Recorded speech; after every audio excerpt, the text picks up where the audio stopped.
Okay. Is Mr. Let me see. There's already been. Can we do him? There's already Yeah, been- yeah, we're already. Okay, okay. Thank you.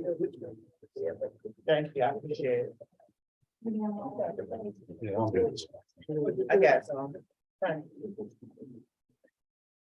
You got that good one.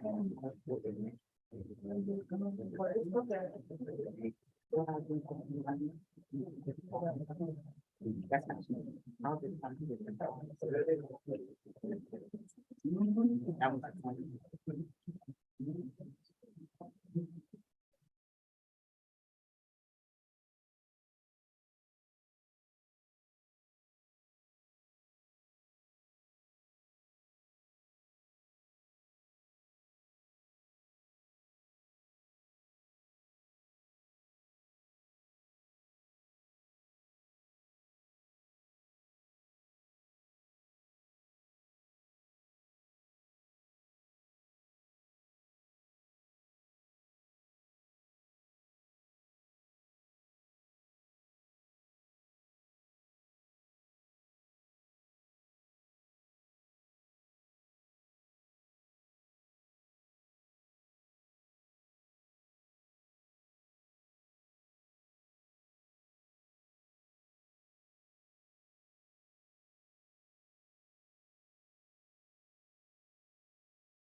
Who value education as a lifelong process. Thank you, Ms. Hill. Next, we approve the agenda.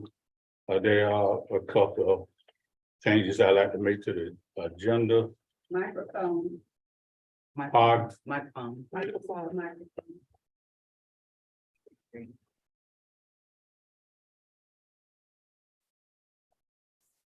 Couple items to change. 9B, which is the superintendent search, Attorney Sam Thorpe. I like that move to number 6. And number 9D, which is with Attorney Malone, to number 7. And then the reports would be 8, and the rest of it will follow suit in numerical order. Mr. Chair, I'd like to add one, under discussion, you can make it 9B or whatever, it needs to be attended to our. Okay, we'll make that 9B. Thank you. Mhm. Attendance policy.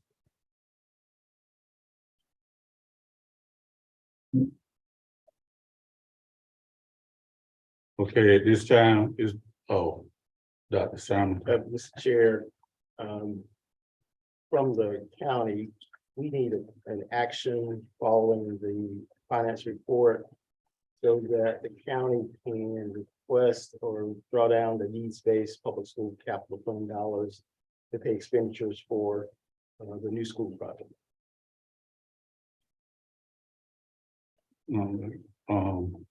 Let's make that C1, which would be right after the financial report.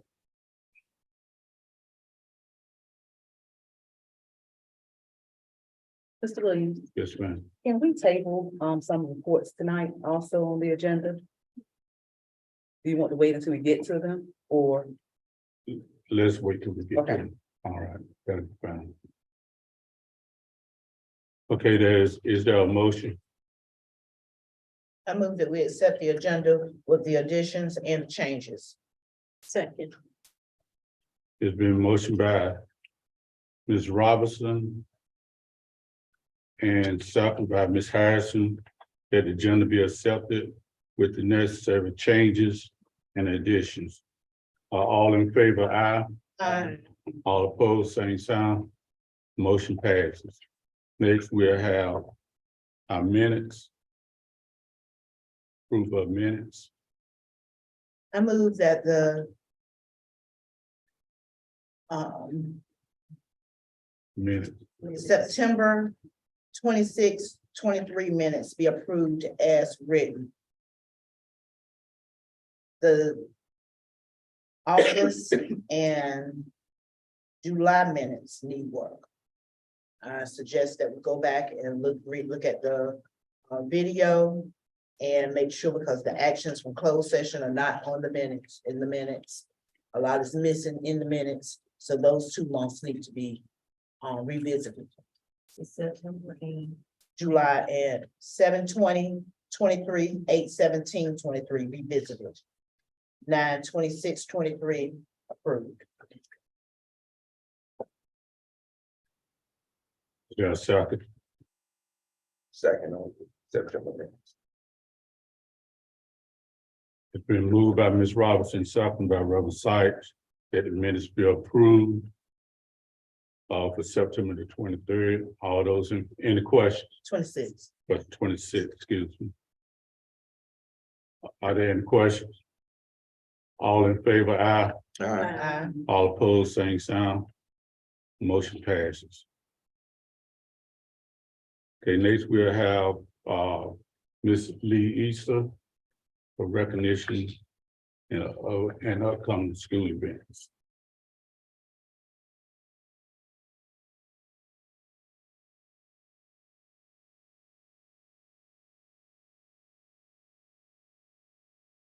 Hello, everyone, and welcome to another fascinating opportunity to learn and grow with Wells City School District.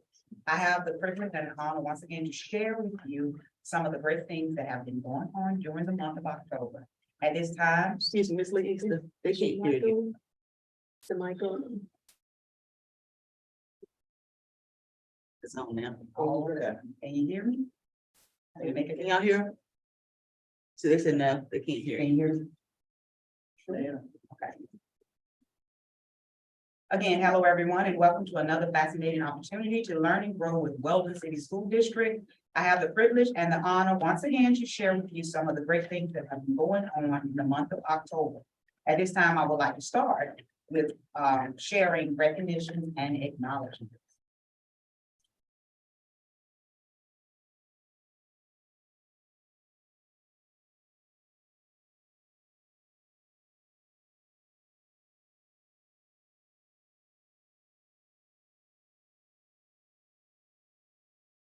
Recognition and acknowledgement for Weldon Elementary Global Academy. The student of the month is Anton Hicks. Weldon Elementary Student of the month for the month of October. He's a 5th grader. His teacher is Ms. Oden and Ms. Bond. Anton Hicks is a very respectful and kind student. He's a great helper to his teachers and classmates. He comes to school every day, works hard, and gives it all. Anton's favorite subject is math. He is a very good reader. Anton takes pride in his classwork and homework. He loves learning and gets very excited when he sees his grades. Anton is very artistic. He has an amazing gift with drawing. When teachers come into the classroom to visit, they are always asking about his artwork. Anton is a great student. Anton, you can have it.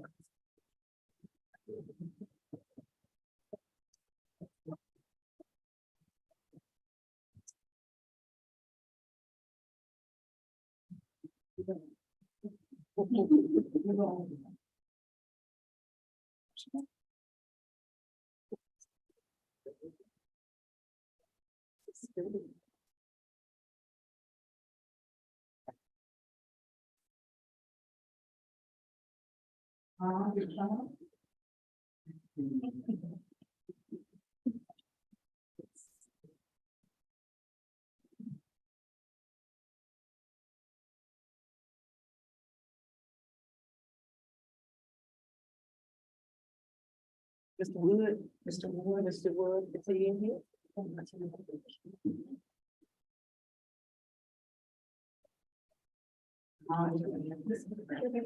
Wood also.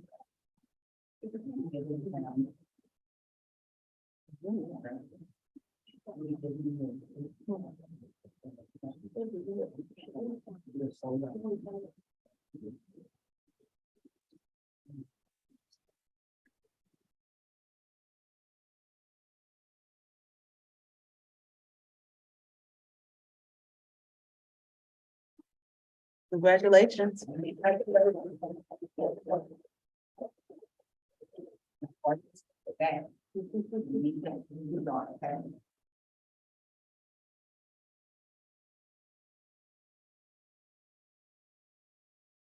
Our next acknowledgement or recognition is Angelica Martinez. She's a seventh grade student at Weldon Middle School.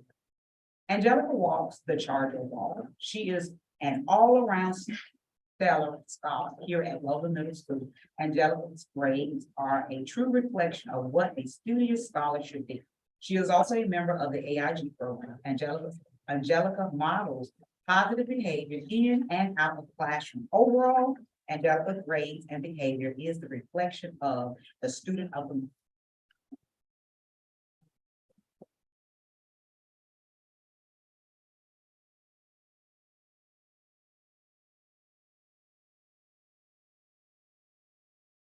Our next student of the month is Andreas, I think I said that right, Thomas.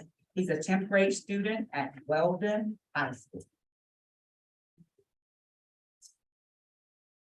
Mr. Thomas is a joy to educate. He is patient, kind, and compassionate towards his peers and teachers. Whenever he is seen in the hall, he is always pleasant and polite. He is truly a student athlete as he works hard in the classroom and on the field. Congratulations.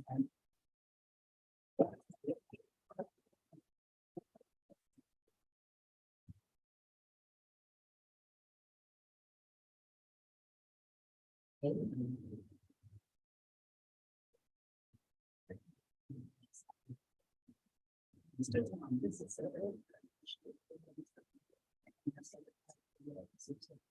congratulations.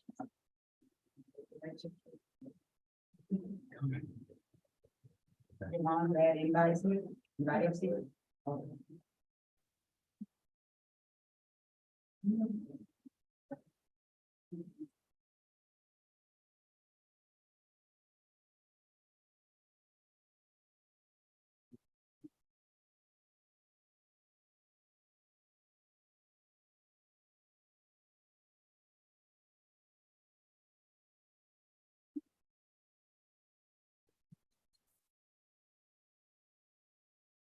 Our next student of the month is Amaria Ninjiga. Mingia.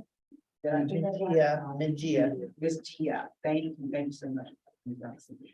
She works very hard to attend She worked very hard to attend Ronald Valley Early College. From the beginning, she was driven and determined to be a model student. She has been an excellent example of a true scholar. She is a natural leader and is always willing to help assist others without hesitation. She advocates for herself and understands what it means to be a scholar. She is well-spoken and polite. She never misses any opportunity to tell me and others to have a good day or to ask, how are we doing? Which is an example of true character and selflessness. She does well in all of her classes and understands the true meaning of grit and what that looks like when faced with challenges, especially in an academically rigorous environment. For these reasons, and too many to name, I, along with other staff of Ronald Valley Early College, nominate Ms. Mangina for Student of the Month.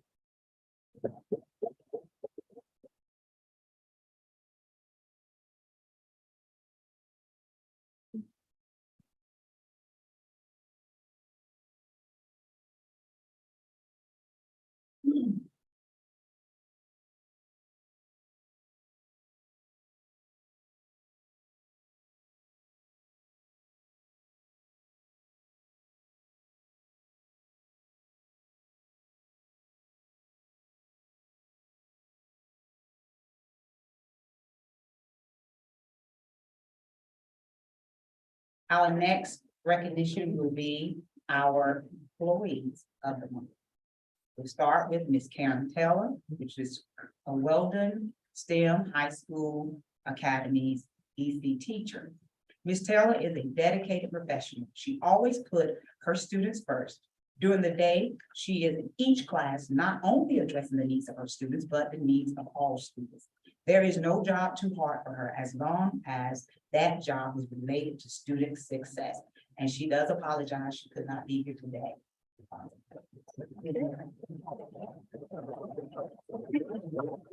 Our next employee of the month is Ms. Erica Johnson. She is Weldon Middle School bookkeeper.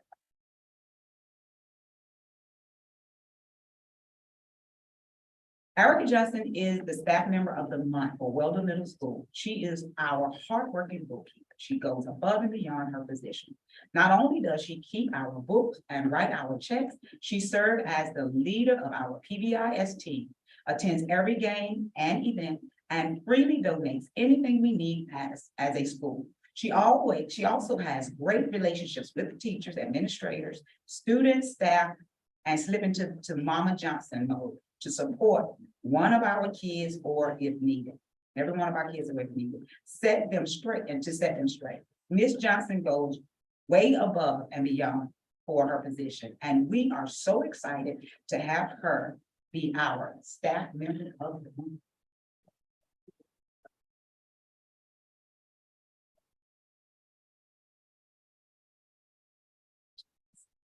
Congratulations, Ms. Johnson.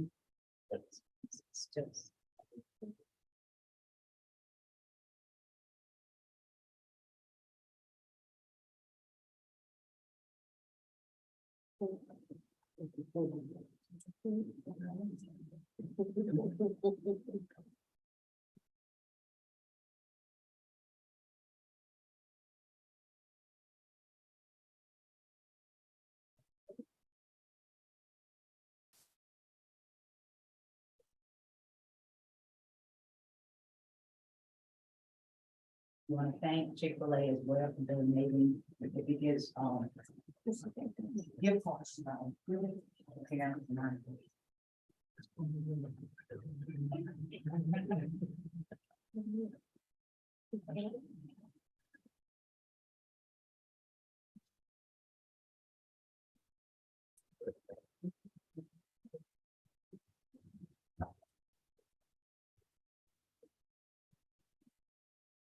Our next employee of the month is Ms. Candace Hood. She is the computer lab facilitator.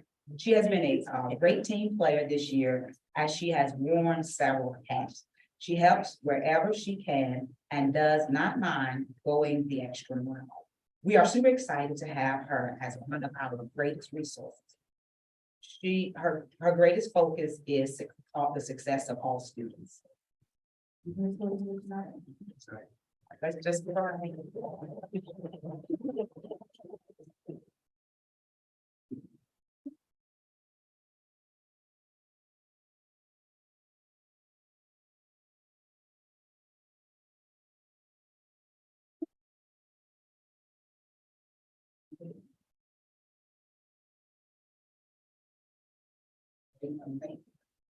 And at this time, I would like to recognize our parents of the month, Miss Latasha Lynch. Parent of the month goes to. Parent of the month goes to an extraordinary individual who consistently embodies love, patience, and unwavering support. This exceptional parent has shown remarkable dedication of nurturing her children's growth and well-being.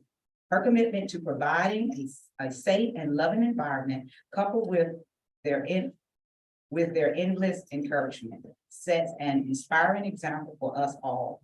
Through the ups and downs of parenthood, she remains a steadfast rock, guiding her children with grace and resilience. Congratulations to Ms. Latasha Lynch for her exceptional parenting journey, which serves as an inspiration to all women. We want to be here tonight to be called in, she had to be.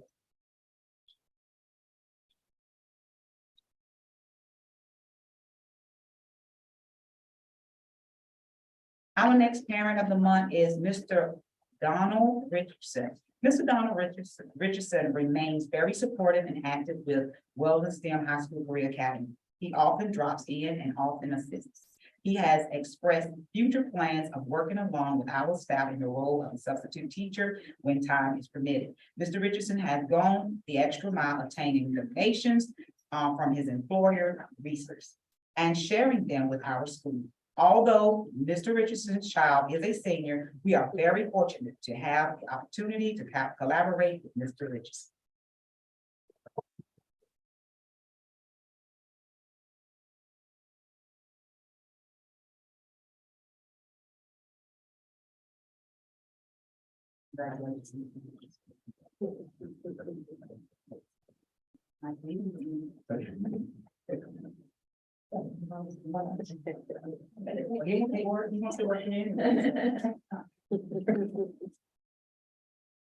Congratulations, Mr. Richardson.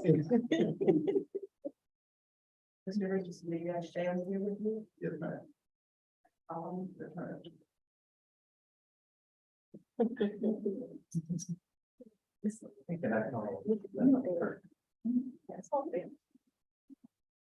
Yes.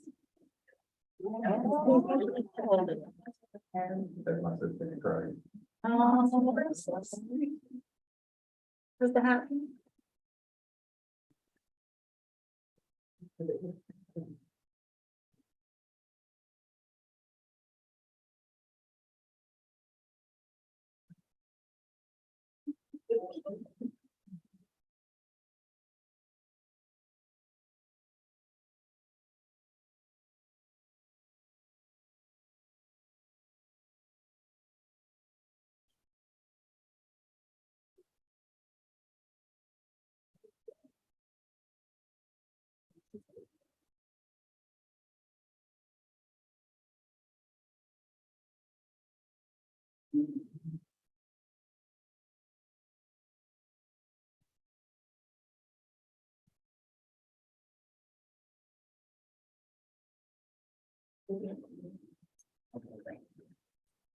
Our next parent of the month is Mrs. Evelyn Dawson. Ms. Dawson has been involved with with her child's progress and the progress of the school since before I became the principal of the school. She is always so supportive and positive. She does not hesitate to give back where it's needed and praise when necessary. Ms. Dawson has a strong desire to know what will make her grandchildren successful and the necessary means to ensure her success, that success is long-term. She also has a desire to see the school be successful. She never hesitates to offer words of wisdom and support whenever necessary. She has been a light to the Roanoke Valley College community. And for this and for many other reasons, I am graciously nominating Ms. Evelyn Dawson as Roanoke Valley College.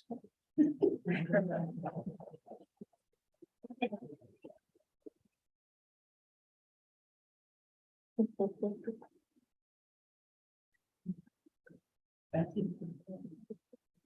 Congratulations. That's awesome. Dr. Robinson? Dr. Robinson? Dr. Robinson? My granddaughter is working tonight.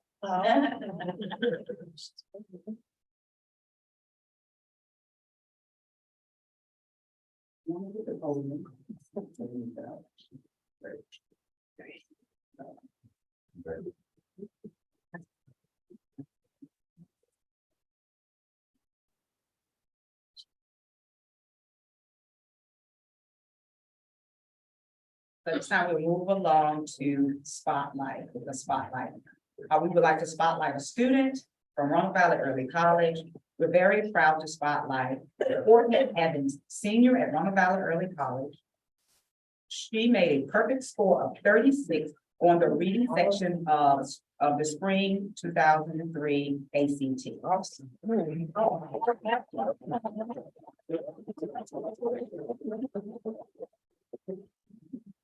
Courtney is an ambitious and motivated student who has her mindset on being a great success after completing Roanoke Valley Early College and obtaining her 2-year degree.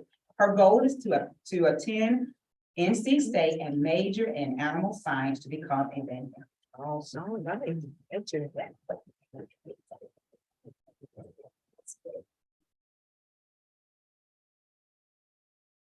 The next person that we would like to spotlight is none other than Mrs. Matilda. And okay, so Mrs. Campbell was recognized and given a certificate of excellence in financial reporting. And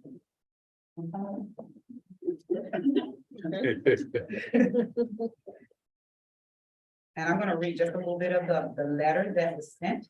It's a congratulations on behalf of the Association of School Business Official International. I am pleased to inform you that Weldon City Board of Education has received a ASBO Certificate of Excellence in Financial Reporting for the fiscal year of 2020.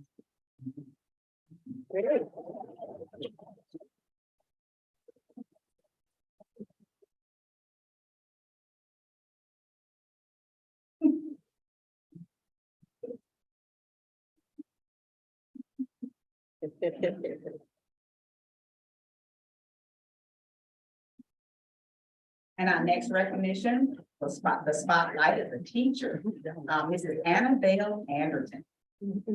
Weldon City Schools would like to recognize Ms. Annabelle Anderson, math teacher at Weldon STEM High School Career Academy.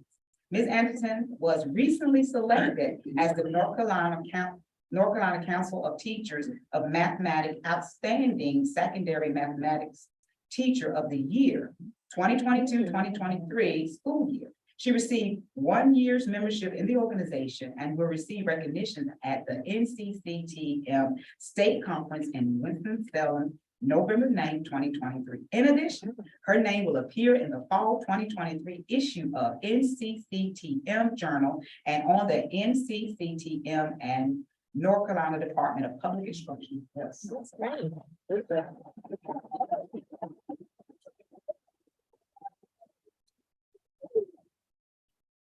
That's great. Congratulations, congratulations. Mr. Walmart, man. Hey, line, every time you go to Walmart, yeah. He's in there.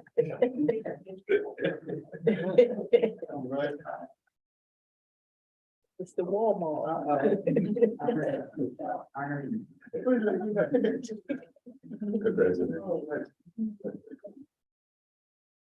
Can we do that picture once again?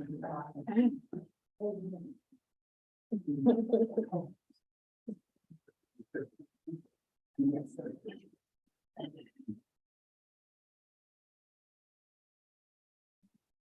Even better.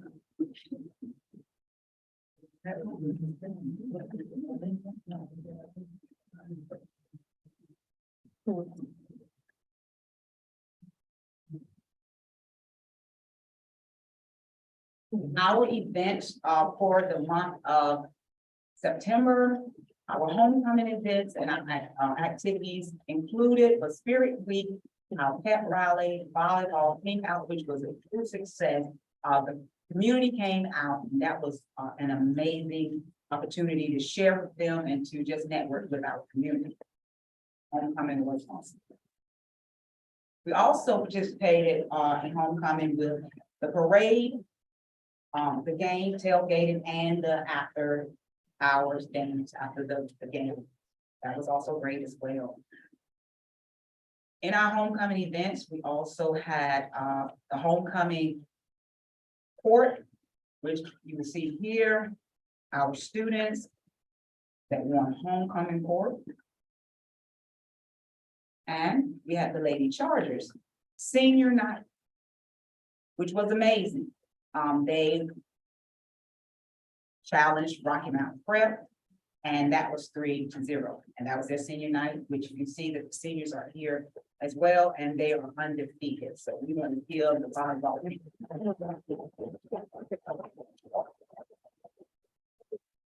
Our football team, on last Friday with Edgecombe, 36-6. It was an amazing game.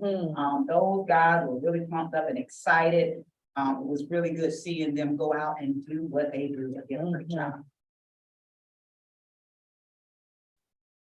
Also, I also want to report that the lead conference was a success as well. Myself and Dr. Carpenter attended. It was a beautiful opportunity to just network with other women in leadership, to listen to their stories, their testimonials, and how they overcame. It was just a wonderful opportunity, and thank you so much for allowing us to attend. And quickly, we just want to look at the data and talk about it just briefly. We are still growing. We are still having people to come and view our page. The more we do, the more they want to see. The more we put out there about our successes, whether it's the games, the homecoming, opening school openings. Now, you know, I'm seeing that people are really coming on and they're really having comments, likes. You want that. You want people to be open to what you're doing so that they can be a part of our success as well. The most popular, we're looking at 28 days. I had to do 28 days because if I was to be at 90, I would be repeating the same thing and it would be Mr. Hopkins. So we're going to do 28 days, okay?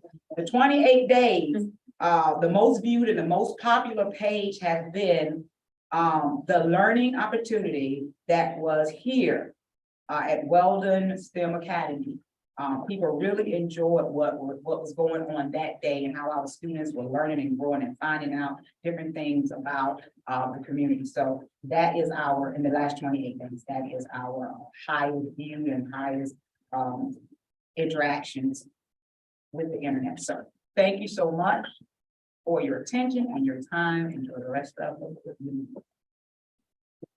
Thank you, Ms. Easton. You are. Next, we'll have our superintendent, sir, and we have attorney Sam Thorpe to come up. He'll guide us through this process. Good evening, Mr. Chair, members of the board. Good evening. Thank you, Dr. Steinman. Thank you all for inviting me to present to you tonight. I really appreciate it. Very briefly, just to give you a little bit of background information about myself. I know you've worked with a number of different attorneys at NCSBA. My name's Sam Thorpe, attorney at NCSBA, where I currently head up the Association Superintendent Search Service. I've been at NCSBA for a little over 6.5 years. Sure, absolutely. Been at NCSBA for a little over 6.5 years. During that time, I've done a lot of legal and policy work, as well as superintendent search work in districts all over North Carolina, including some work on your district's most recent superintendent searches. Before I came to NCSBA, I did family law, which is really divorce law, for a couple of years in Greenville, North Carolina. And before that, in what feels like another lifetime, if you can believe it, I was actually a social worker. Did a lot of work with youth, teenagers, young adults with developmental disabilities, primarily autism, through UNC Chapel Hill's TEACH program. I also worked in an intensive outpatient program with teenagers and young adults struggling with substance use disorders, sometimes other co-occurring mental health disorders. Reason I'm here tonight, very obviously, is because you're beginning to look as a board, consider your options in terms of looking for a new superintendent, a permanent superintendent. Toward that end, along those lines, I sent each of you an email about 3 weeks ago that included, as attachments, it included a lot of draft sample documents. I've also brought hard copies of those same draft documents with me tonight. You probably already know this, but we refer to those draft documents at NCFBA as initial search documents.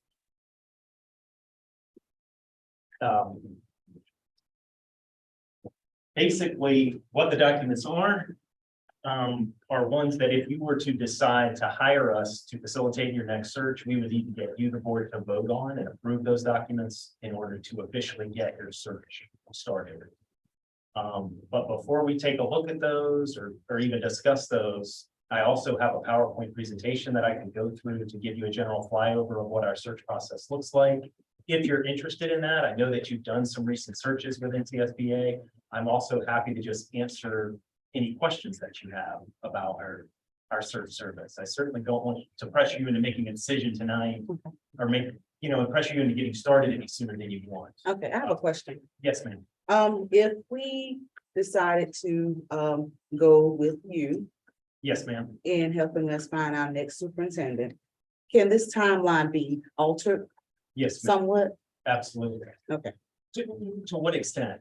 would you like to- Because my suggestion to the board is that we take our time with this process. Yes, ma'am. So that we can get it right Yes, ma'am. this time and keep a superintendent in place. Okay, And I don't want to rush the process. sure. And with this right here, it looks like, to me, it's a little rushed. You do. Yes.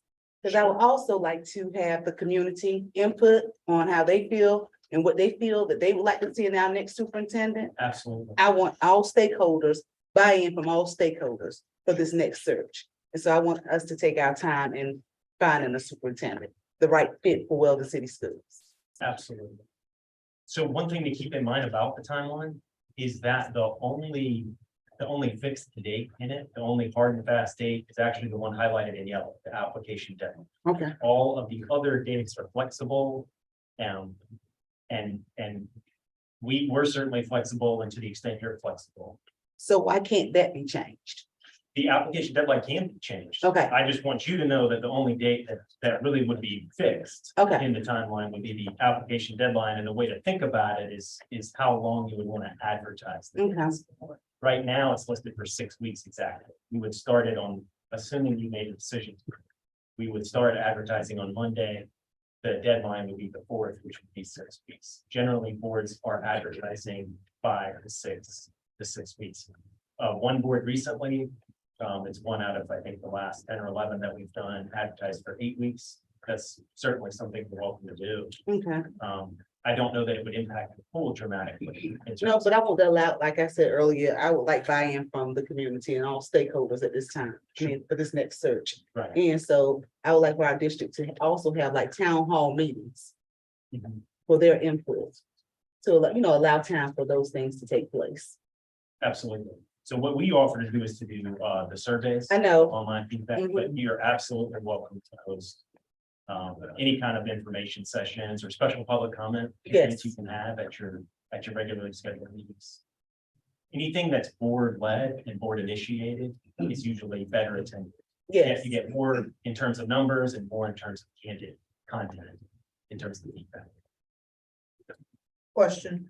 Yes. How would extending the time affect the cost? Extending the cost is fixed, so it's a fixed rate of, So it would not, it would not change the cost at all. No. And that's only if Dr. Simonton will be patient with us. As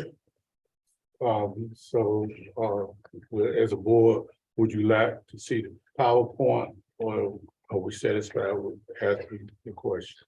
I'm satisfied with asking. Satisfied. Satisfied with the question.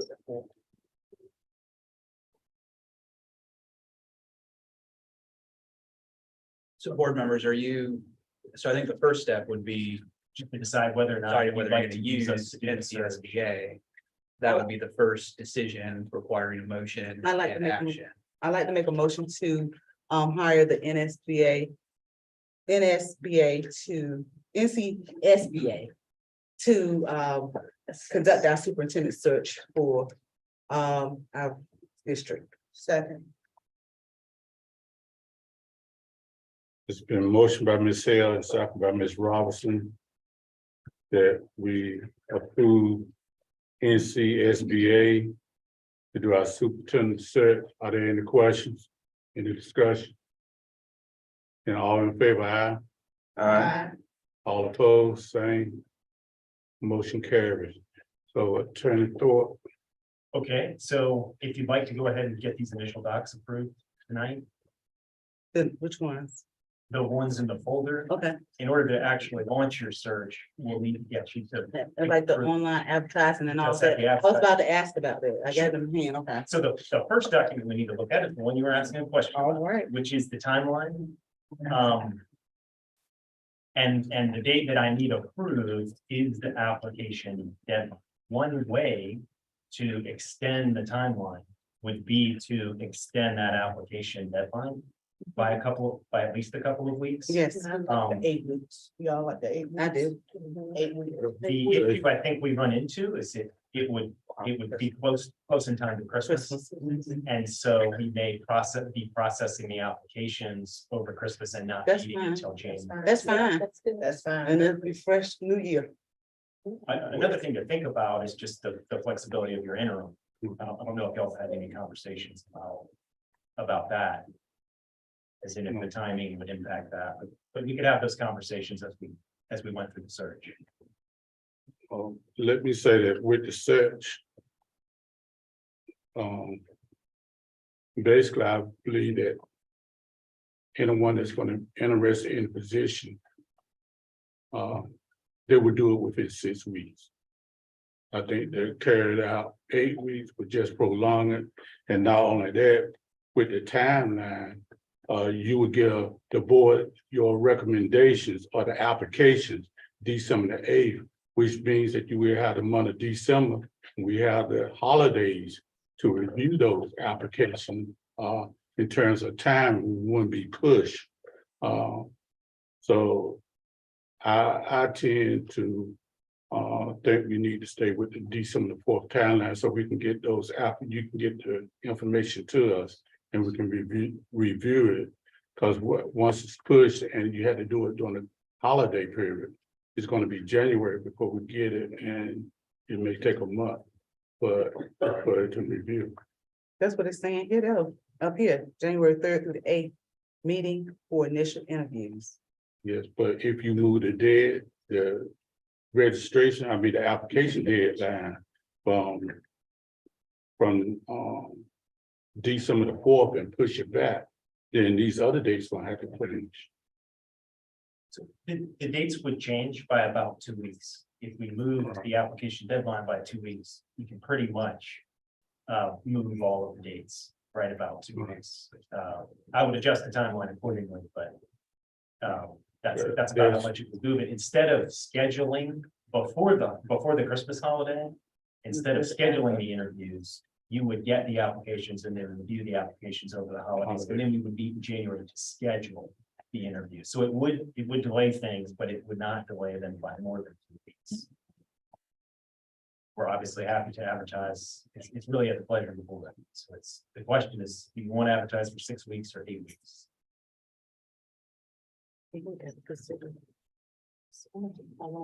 But he's gonna be here for next semester. Aren't you, Dr. Zion? I mean, I know until we find another superintendent.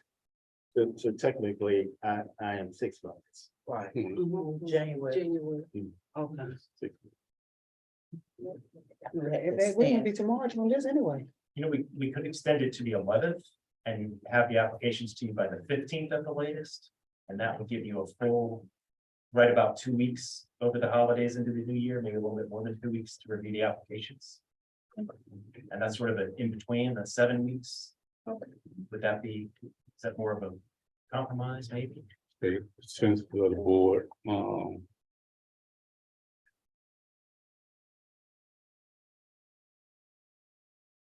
if you want the December 4th deadline or December 7th, that's what you're December saying. 11th. 11. Is 11th, December 11th. Ms. Hill, December 11th. Ms. Harrison, Like the 11th. Ms. Jenkins, It's okay. The 11th. Ms. Robinson, 11. Reverend Sykes. That. 11th. Okay, so we'll use December 11th as the deadline. Okay. Next document is right behind the timeline. It's the vacancy announcement. It's nearly identical to your last vacancy announcement, since very little has changed. Since we last did that search. What has changed? I think that, did the number of students change? I think it's what we changed in it. Is that possible? Same. Is the only thing that I know of. Right off the top of my head. And maybe the number of residents. But very, very minor. I'm fine with this one. I'm fine, with it, Okay, but I'm only one person. Looks good. okay. Ms. Harrison, Yes. Ms. Jenkins, Reverend Sykes. Keep it rolling. We good with that, sir? Okay, next is on the right side, first document is the advertising that someone was just asking about. Two charts, one at the top is all of the free advertising that we always advertise with. Bottom chart has the paid advertising, entirely up to you, whether or not to spend any money on advertising. If so, where you want to spend it. Where we recommend spending some money is with AASA. That's just got a really, really robust membership. It gets in front of a lot of eyes. I feel like that's sort of the best use of your money, and it has some overlap with folks who are members of these other paid places. But again, entirely up to you, whether or not you want to do 30, 60 or no days with AASA.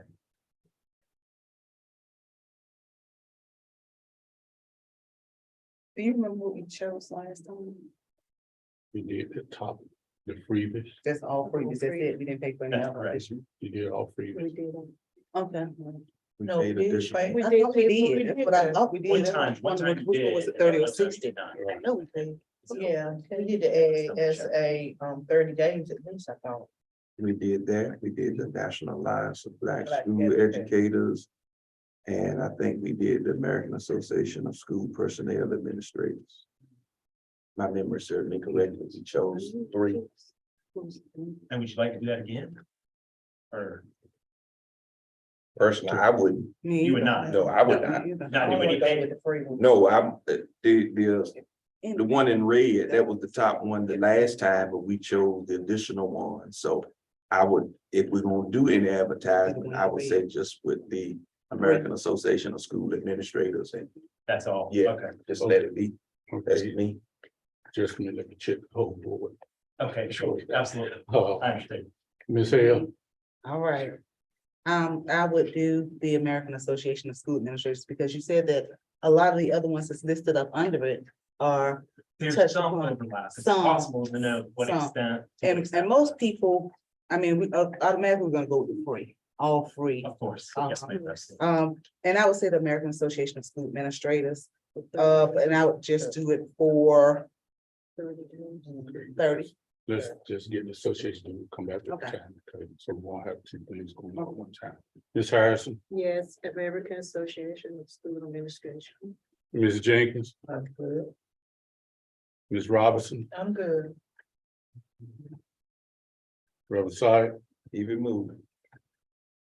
Okay, so we'll use the American Association of School Administrators. Now, do we want to do it for 30 or 60 days? Ms. Hill, I'm gonna say 30.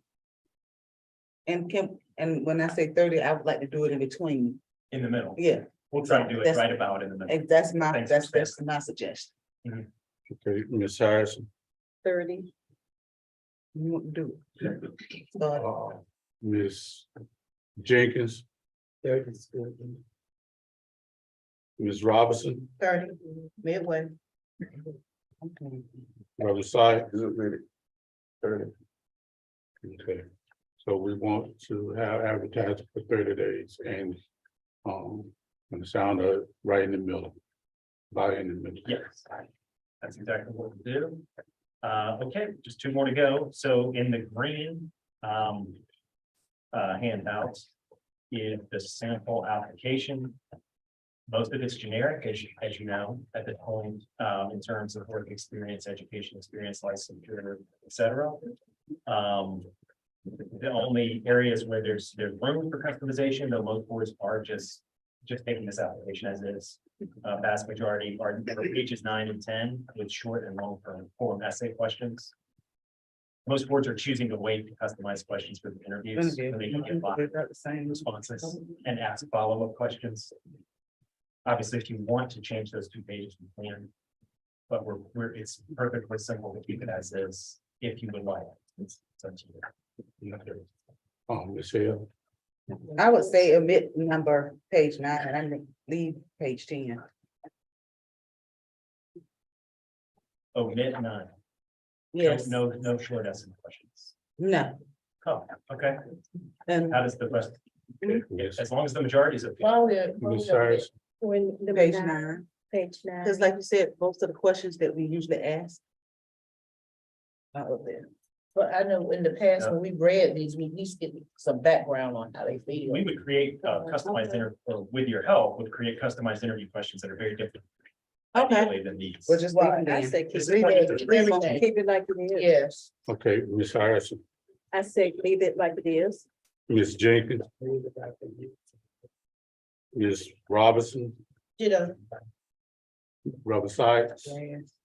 okay. Application will remain the same. Last item are the surveys, which I know you're very familiar with at this point. Of course, what people like most about the surveys is the open-ended portion. That's free response, no limitation on characters or content, where people can discuss at length and do at length discuss detailed issues that they want you to think about throughout the remainder of the search process. Most boards, again, take these as is, but really try to push it out through your communications folks. And encourage, again, board member encouragement, and initiating conversations about that. Go a long way. Keep surveys. Ms. Hill, Yes. Ms. Harrison, Yes. Ms. Jenkins, Yes. Ms. Robinson, Yes, Brother Sykes. Yes. So we'll keep the survey. Okay. Great. That's it. Those are the only steps we need to take. Obviously, you'll hear from me via email on Monday, once everything's up and posted. I'll send it all of you an email. I'll also copy you, but reach out to your chief communication specialist about the surveys. And I'll share links with you that you can post on your social media and use through your email listservs to push out as well. You'll also get my contact information. Please know all of you are more than welcome to reach out to me directly via cell with any questions that you have about your service process. Thank you. thank for- you. Thank you. Thank you. Pushing the door. We appreciate it. Thank you so much. Just One question. Yes, sir. Ms. Hale mentioned about the community input.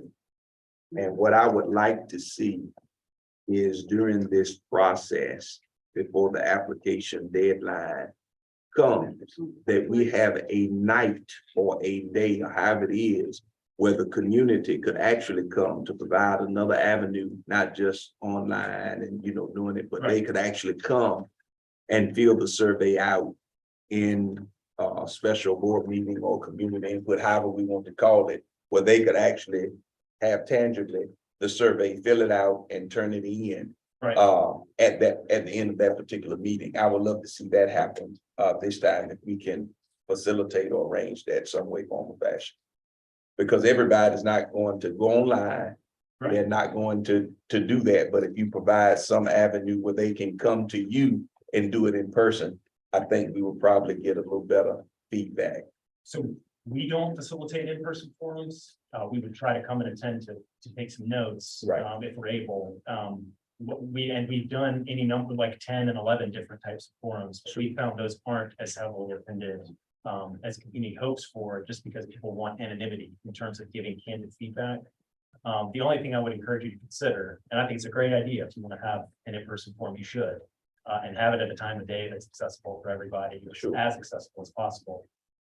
We really discourage you from doing hard copy surveys, because feedback we've gotten when we've done that in the past is that people feel like that's not anonymous. Someone is actually seeing them turn in a survey, even if you aren't.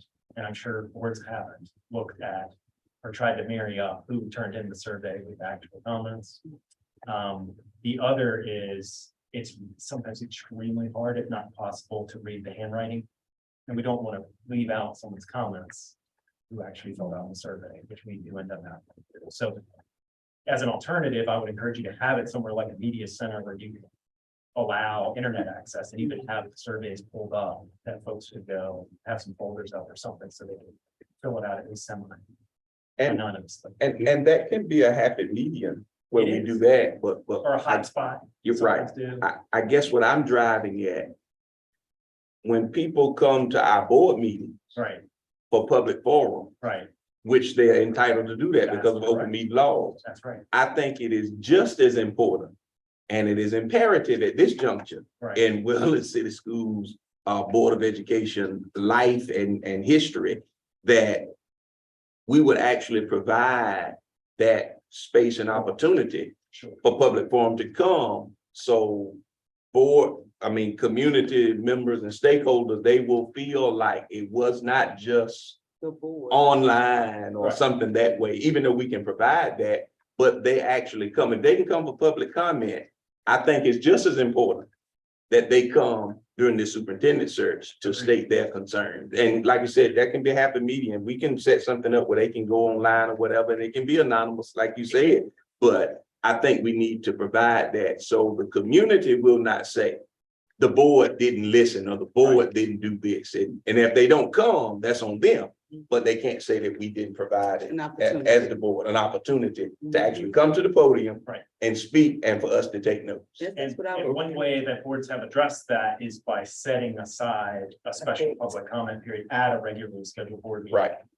That's just really conducive to folks being able to come to it. They're used to coming to that to speak, and you're used to being able to have the capacity, Right. to record that and for everybody being present to hear it, because that's really important. Right. Okay, so everyone is in agreement with Reverend Sykes on having public forum, Ms. Hale? Cause he adjusts, that's what he wanted. I had to see what the board wants, not just his opinion. That's why I'm asking you. Oh, I'm fine. I mean, that's what I was talking about at first. Initially, I said a town hall meeting, so I'm Okay. fine with it. That's what I was speaking of. That's totally up to y'all. Ms. Harris, Yes, that'll be fine. Ms. Jenkins, That's okay. Ms. Robinson, Absolutely. Reverend Sykes. Oh, yeah. Okay, so we'll. Yeah. put that in. So board members, I think what Mr. Thorpe is saying that That's That have would- to be board initiated. that's. Right. something Yeah, it's nothing that you all want Whether to it's do. a Right. special fall meeting or at a regular meeting. But you could do that build anytime in. between now and December 11th. Mhm. You don't need to add that or to have NCSBA be adding it. You can Yes, skip sir. over that. Okay, thank you, Mr. Thornton. No other questions, board members? Okay, thank you so much, sir. Thank you again. Have a safe trip. back. Thank you, thank you. Thank you.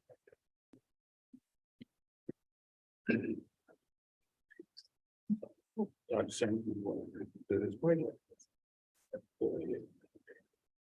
evening, board members, members of the community, Wellman City Schools staff. My report is pretty brief and it's in the board packet. It's information that we've shared previously, but wanted you to have official copies. One of the 4 goals that we're working on in the district. You saw those at your retreat. You have a copy of a finalized organizational chart. There's some changes in that organizational chart that reflect some changes in personnel this particular year. And a couple other things I wanted you to see in that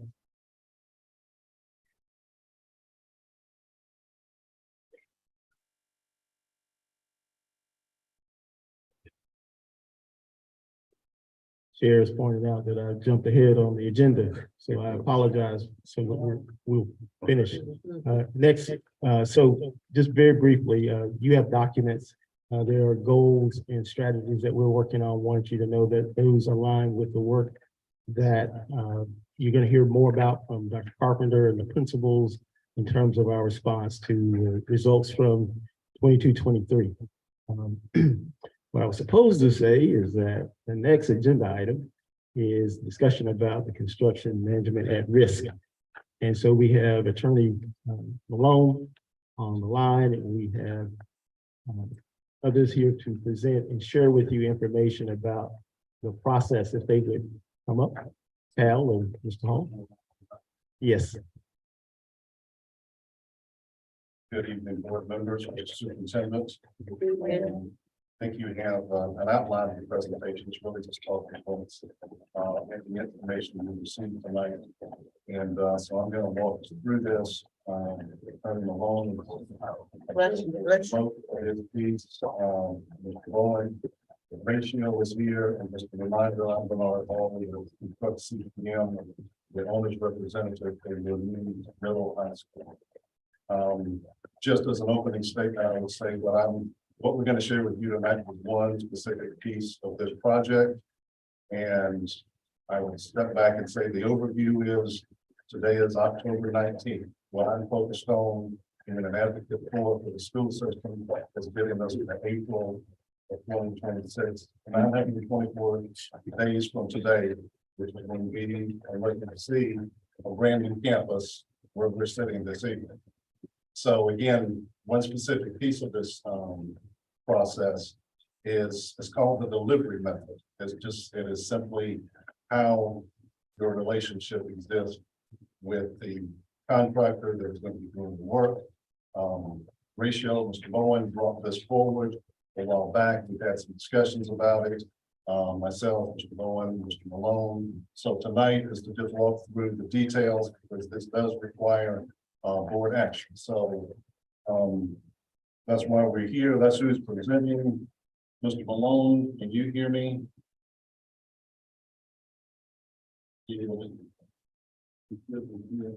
Okay. Well, I'm gonna, I guess, however we need to plug him in, we're ready for him. He's on. Okay. Mr. Malone, can you hear?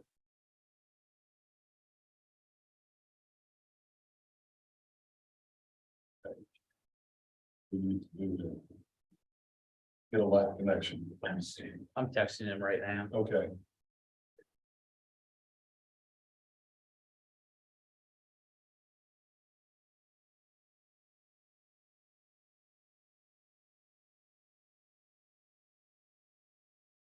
If we have to punt, I guess we can reverse order while we work on that. If you guys are okay with that. Mr. Bowen, the ratio is going to talk about his experience from an architect standpoint about the construction manager and risk. Is that right? I could just call him. I mean, if it makes more sense for the presentation for him to go first, I'm happy to just call him. I'll rely on, I mean, I think that's what we should do. Well, it's up to you. I mean, if it doesn't matter the order, If we can do that, you know, without That'd be better. taking too much time, then that's fine.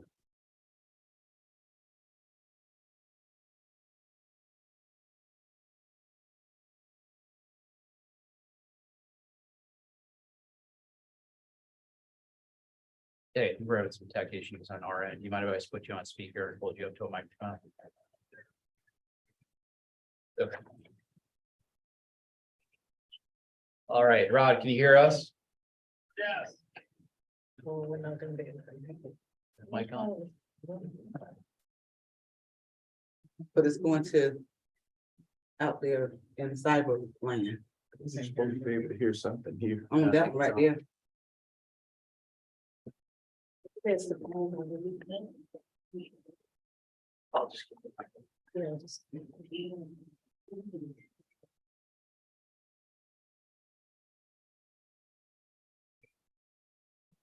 All right.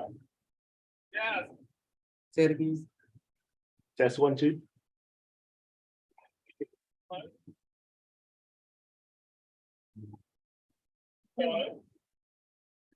think we're ready. All right, perfect. No, we're still not ready. Can you speak up, Rod? Put it on the speaker. Yo. Yo, It's better. Can you hear it? you can't hear me? Yeah, I hear her. Yeah, we can. You thinking you're- Not very well. Not very well. It's not coming through very well. Can you hear me now? Can you hear me? Is this Malik? Is this one on? Can I turn it up?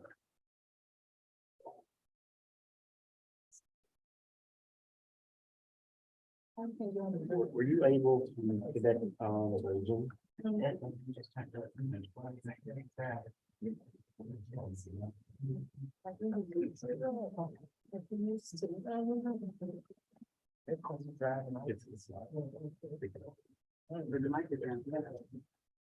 I mean, the board is coming out now.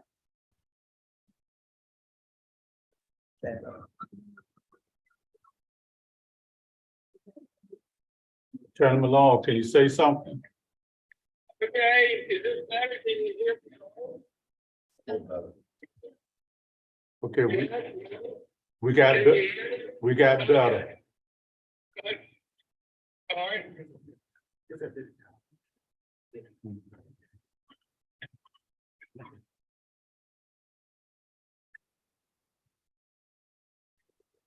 Go ahead. Yes, no? That's, yeah. Yeah, it's much better. Okay, good. Go ahead. Okay, So- let him know we've already done the introduction, so he's. Okay, Mr. Hall has already done the introduction, so you can take it from there. All right, well, unfortunately, I couldn't hear a word he said, so I don't know what that means. He did good. He did great. And basically, what the statute requires of the board is that you consider all of the primary contracting methods and in deciding whether or not you'd like to use construction management at risk for this project. I can tell you that it is a great method for projects like this, you know, a new hospital. It's typically always been considered a project that which management at this time. You know, you got an existing site that you're going to be navigating also.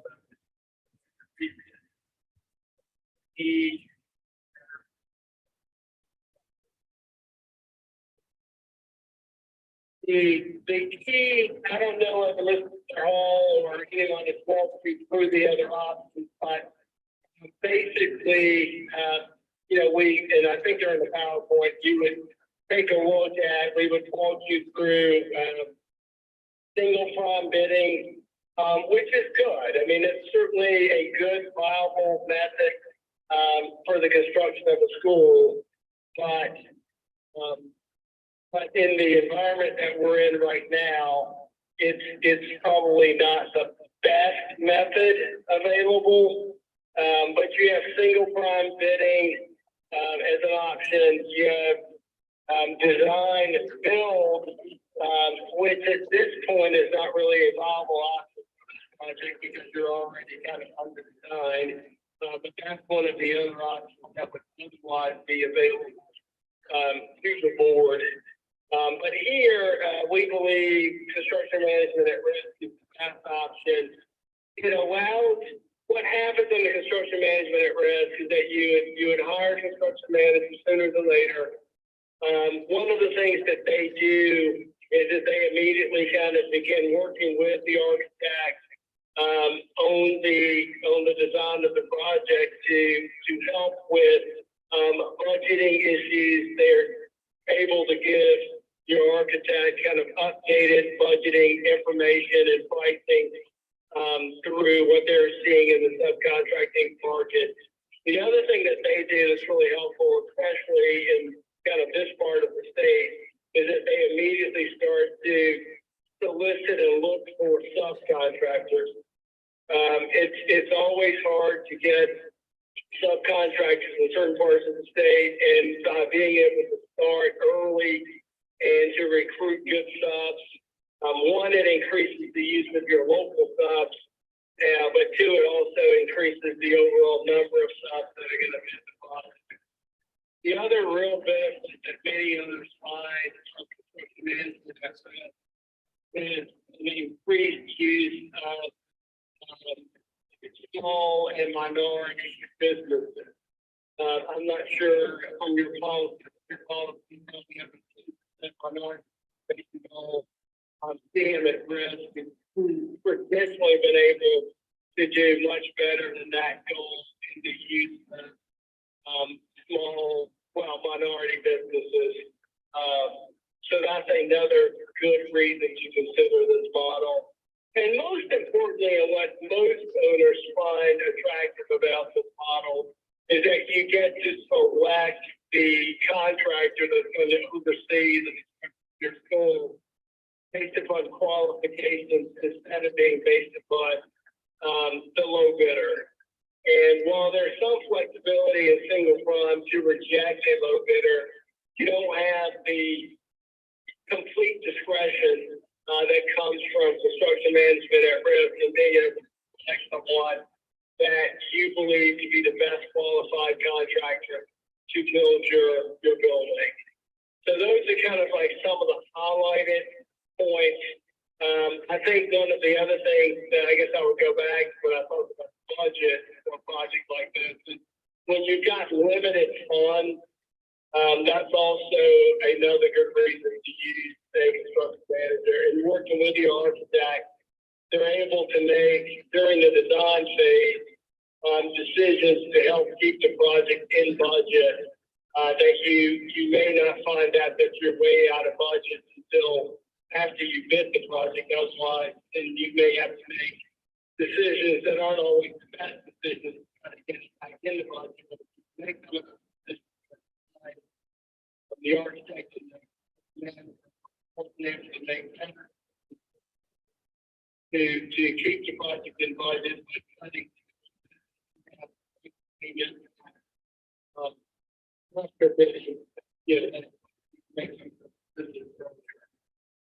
I would say those are some of the highlights. I don't think I'm not exactly sure what the whole year. You guys know some of what I said, maybe you can expand on some of that.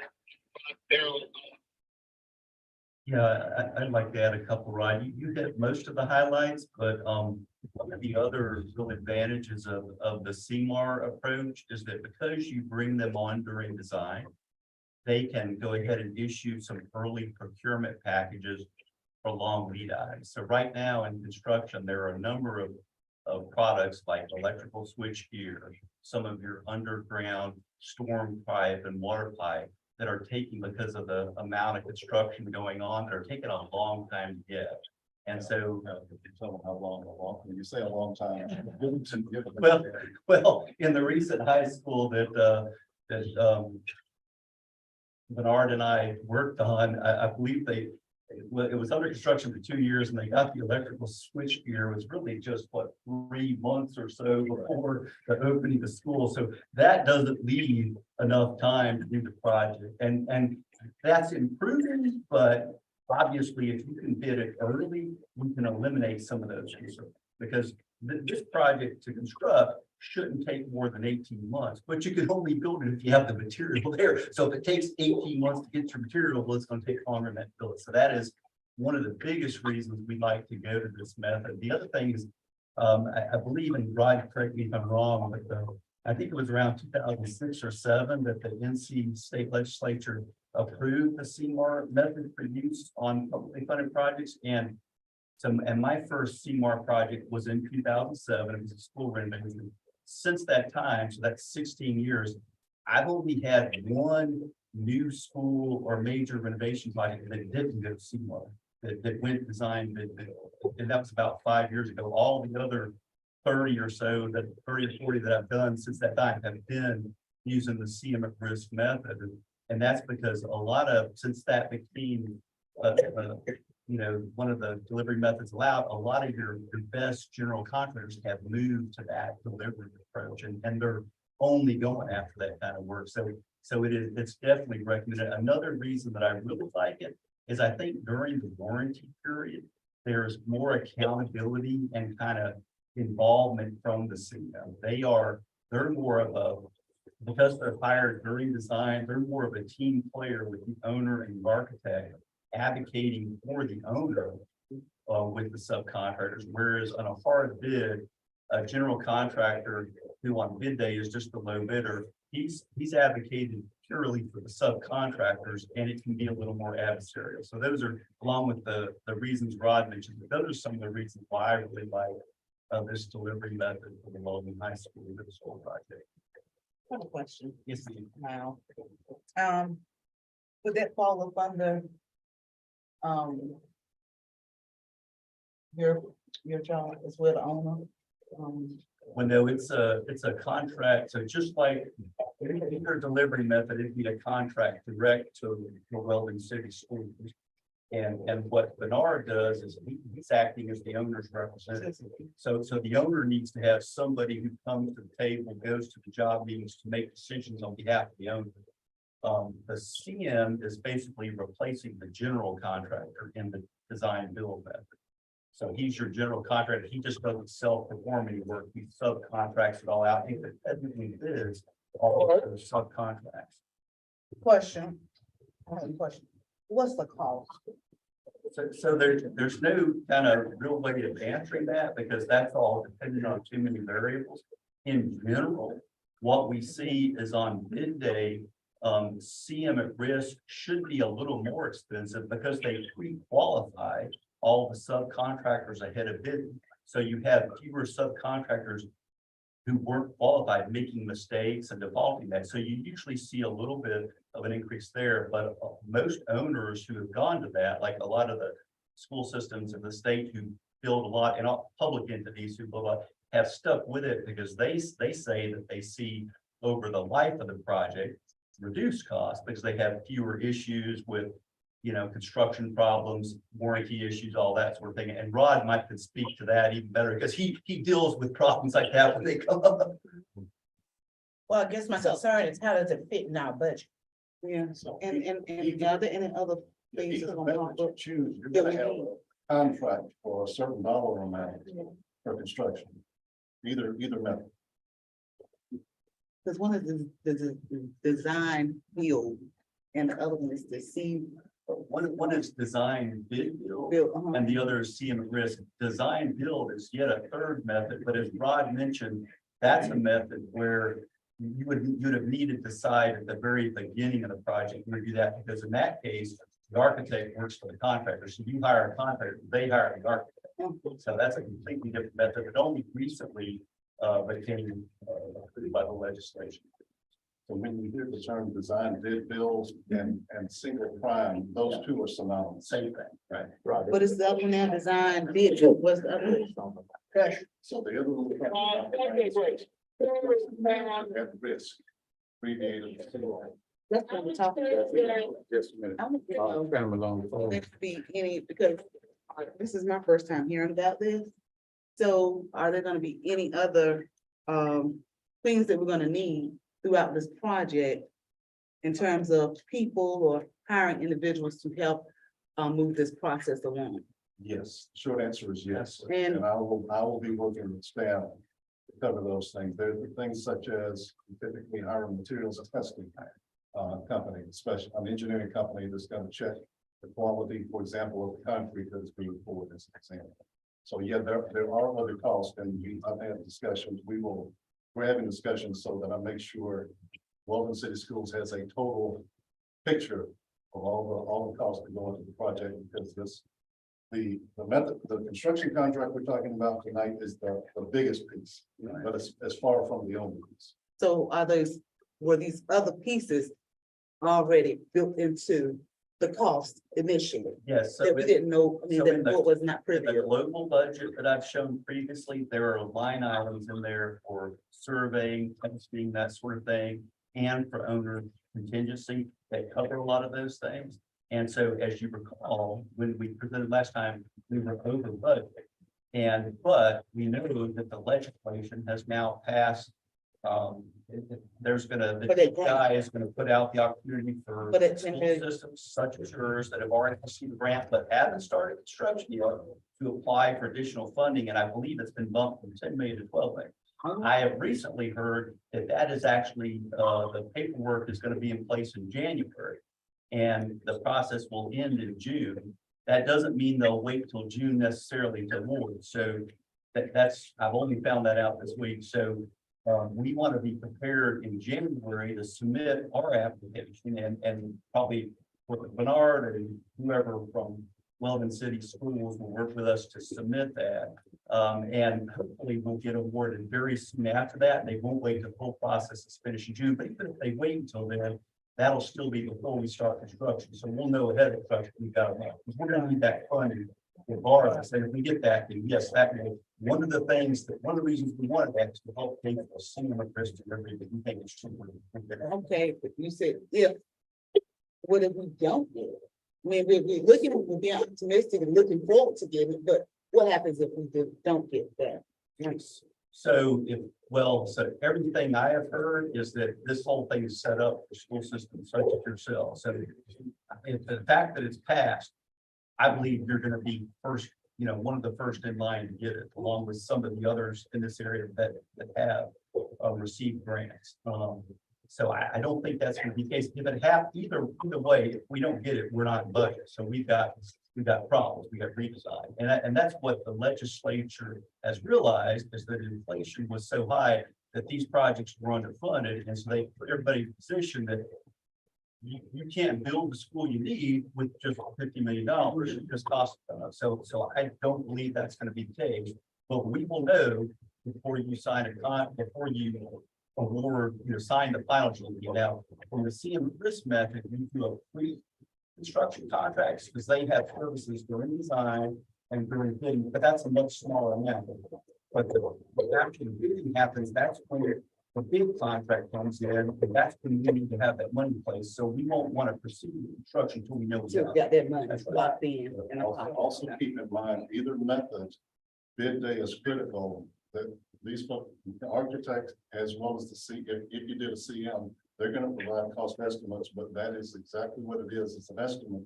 You never know what's the bid day, Yeah. what the exact numbers will be.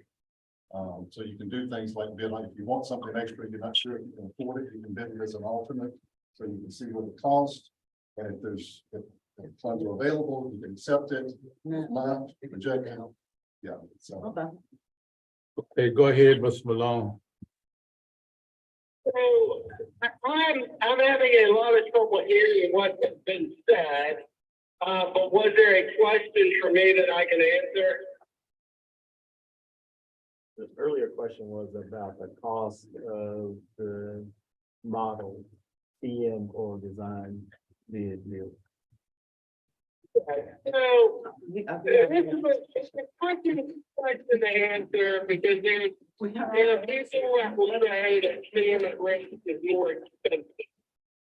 But I believe that that's based more on a conceptual analysis of CM at risk instead of looking at it more practically as it applies in reality, especially like on a project like this and in this market.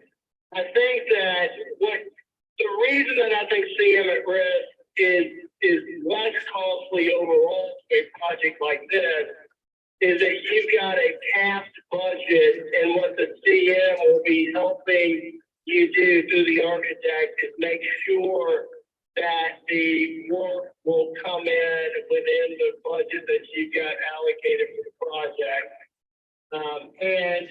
And certainly there's a component to CM at risk, and that'll be like negotiating the CMC that's not kind of bid in the overall process. That's more negotiated number between the owner and the CM, and then there's some other components like they call general conditions that don't necessarily go through the bid process, but what the CM does for you on the overall project and how they help you is offset by the kind of the lack of bidding that occurs there. So I think the overall cost of the project would be the same or even less than if you did it single prime. But if you were to dissect it kind of after the fact, it may be a touch more expensive, but you also would not have gotten the project for that same price, because you only get to that price point because the CM has worked with the architect during the process to control costs, to help find savings in the project that would not normally exist. So the project that gets bid at the end of CM at risk is one that has controlled savings built into it that would not occur if you were to just simply have the architect design it and then bid it. So if you go back after the fact and look at it, that cost for that project might be slightly more, but you will have saved a lot of money in getting to that price. That is just hard to analyze. And that's why it's a tricky question to answer. But I do believe that in a job like this, especially a high school, that CM at risk is the right model to use. And will ultimately save the owner money through the effort that will occur between the CM and the architect during the design process, and the CM in getting you as many subcontractors to bid the project as possible. All of that will ultimately result in overall savings to the project that we find to be worthwhile. Thank you. So, Mr. Bowen and Mr. Burnham, are you all looking for an action item tonight? Let's take action. Well, this is for information. If you choose to go this method, it does require board action. Are you looking for it tonight? Well, Dr. Simons, I think you had a conversation with Mr. Yeah, so the idea was for you all to hear this information, to consider the models and take action at the November meeting. Okay. Can I say something? Yes, go ahead. Yeah, but what I would like to recommend, if the board is willing to do that, would be to allow the superintendent to issue an RFQ for CM so that we can get that on the street and get CM submitting their responses. And my thought would be that we would have the deadline for that right after the next meeting.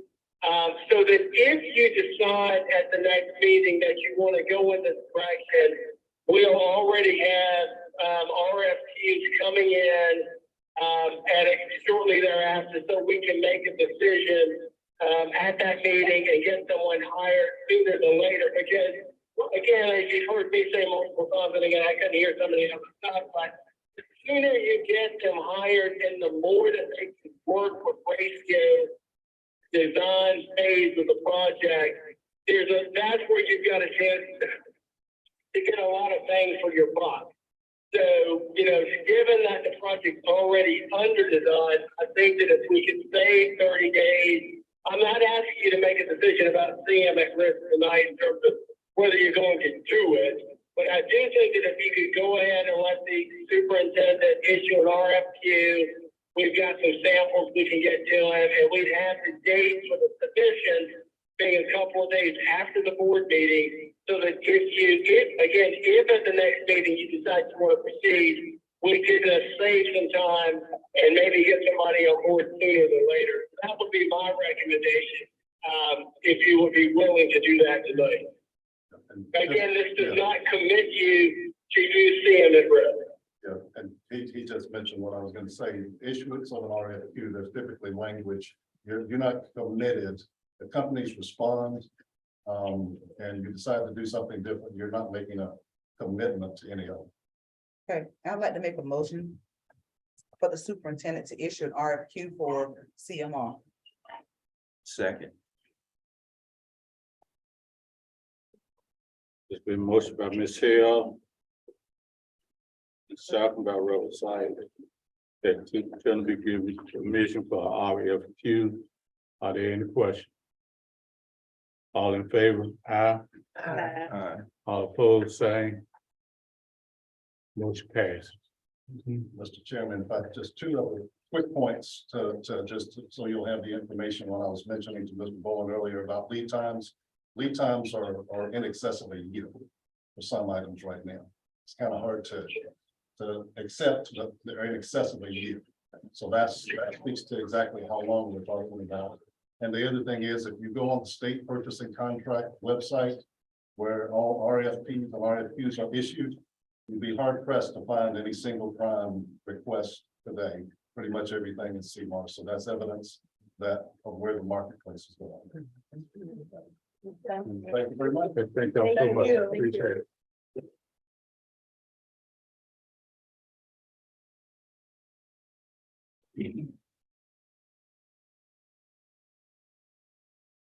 Thank All right, you. good night. Have a safe trip.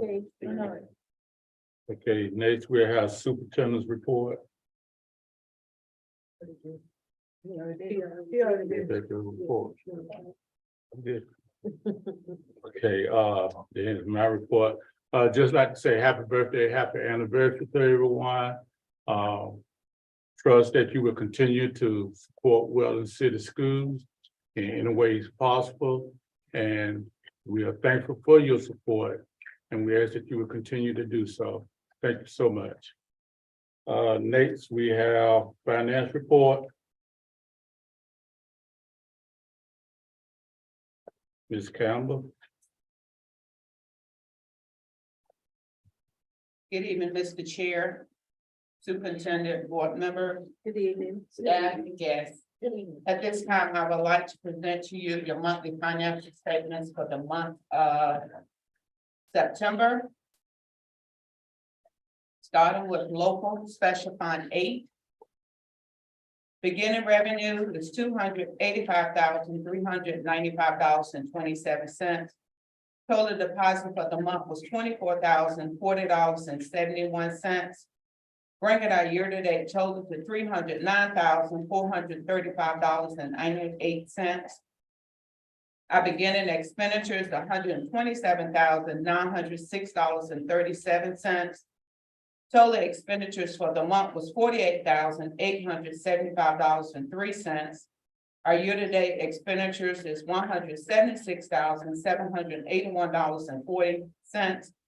Bringing our net result for the year as of September the 30th, 2023 to $132,654.58, giving an estimated unobligated fund balance as of September 30th of $751,942.36.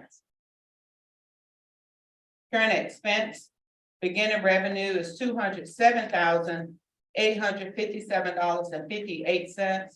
Total deposit for the month was $920,198.72. Bringing our year-to-date total to $1,128,056.30. Our beginning expenditures is $383,889.58. Total expenditure for the month was $240,738.20. Bringing our year-to-date total to $624,627.78. Giving us a net result for the year as of September 30 of $503,428.52. Giving us an estimated unobligated fund balance of $1,362,386.93. Capital outlay.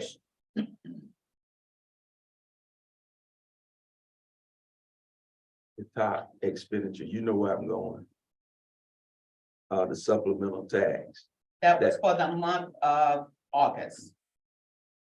that was an accumulation, wasn't it? That was for the month of August, where you have a lot of residents try to get the taxes paid before August the 31st. Okay, And August is normally one of the biggest months. And then you'll have another one, they'll try to get it paid before December 31st, and you'll see that in January. okay. Thank you. And the reason for the December one, to keep them from paying a late fee. Capital outlay, beginning revenue is $25,391.03. Total deposit for the month is $13,522.92, bringing the year-to-date total to $38,914.45. Beginning expenditure is $58,471.09. Total expenditures for the month was $4,564.04. Bringing year-to-date total to $63,035.23, giving us a net result for the year as of September 30th, a negative $24,120.78, bringing our estimated unobligated fund balance to $1,042,845.42. We have submitted the letter for the capital outlay allocation for this year. And those funds has been received, so you'll see that next month in the report. They Child came in nutrition. this month. They came in this month. Yes, it October. came in this month, Okay. yes.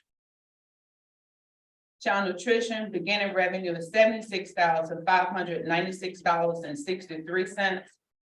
Total deposit for the month is $87,890.31, giving us a year-to-date total to $164,486.94. Beginning expenditure is $77,535.91. Total expenditures for the month was $88,084.19, bringing our year-to-date total to $165,620.10. Giving us a net result as of September 30th, a negative $1,133.16, giving us an estimated unobligated fund balance of $118,452.94. That's the conclusion of your monthly financial statements for September. Are there any additional questions?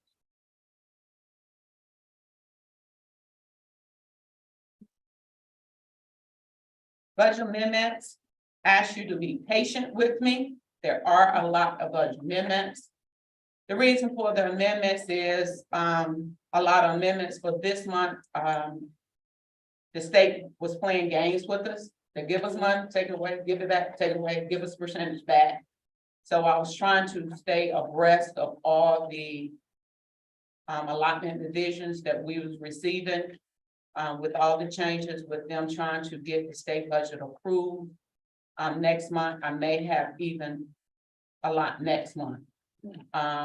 Because there are currently, I printed today, they're on allotment division number 9, and we're through division number 5.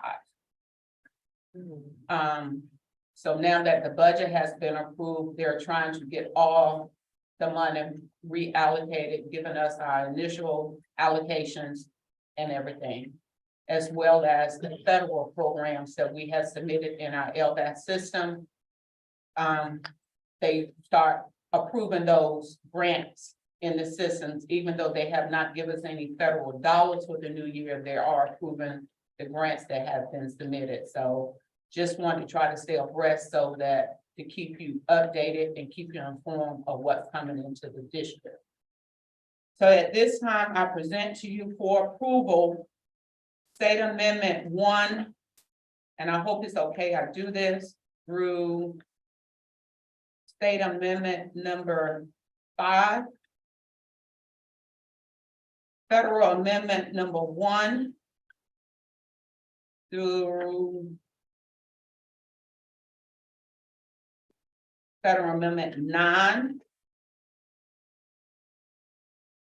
Our local amendment number 1 through 3. These are posting carryover funds from last school year. Trying to get all those carryover funds that was in our local fund 8. I present these amendments to you at this time for approval if there's no question. Ms. Campbell, Yes, So I'm looking at.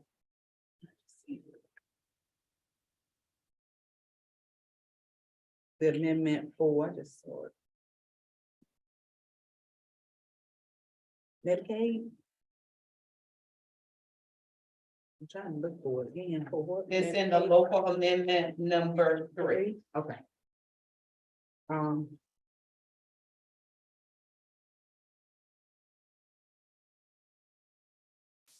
So it increased to $6,000. This is carryover that was in the budget from last school year. Okay. This is Medicaid that we receive a check from, the department DHHS. And sometimes it comes in amount of $15, $30, so it's per student. So this is what these funds.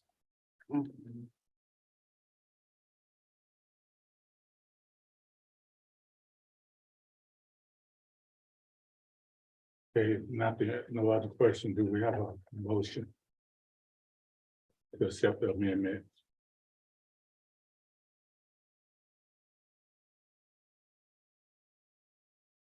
Move that we accept the state, federal, and local amendments as presented. Been motion by Ms. Robinson and second by Ms. Jenkins. That the amendment be approved as given. Are there any questions? All in favor, aye. Aye. All opposed, like sign. Motion carried. Also, you receive for information, the all PRC report. For all funds, to date, these are expenditures and balances as of September the 30th. Are there any questions in reference to that report?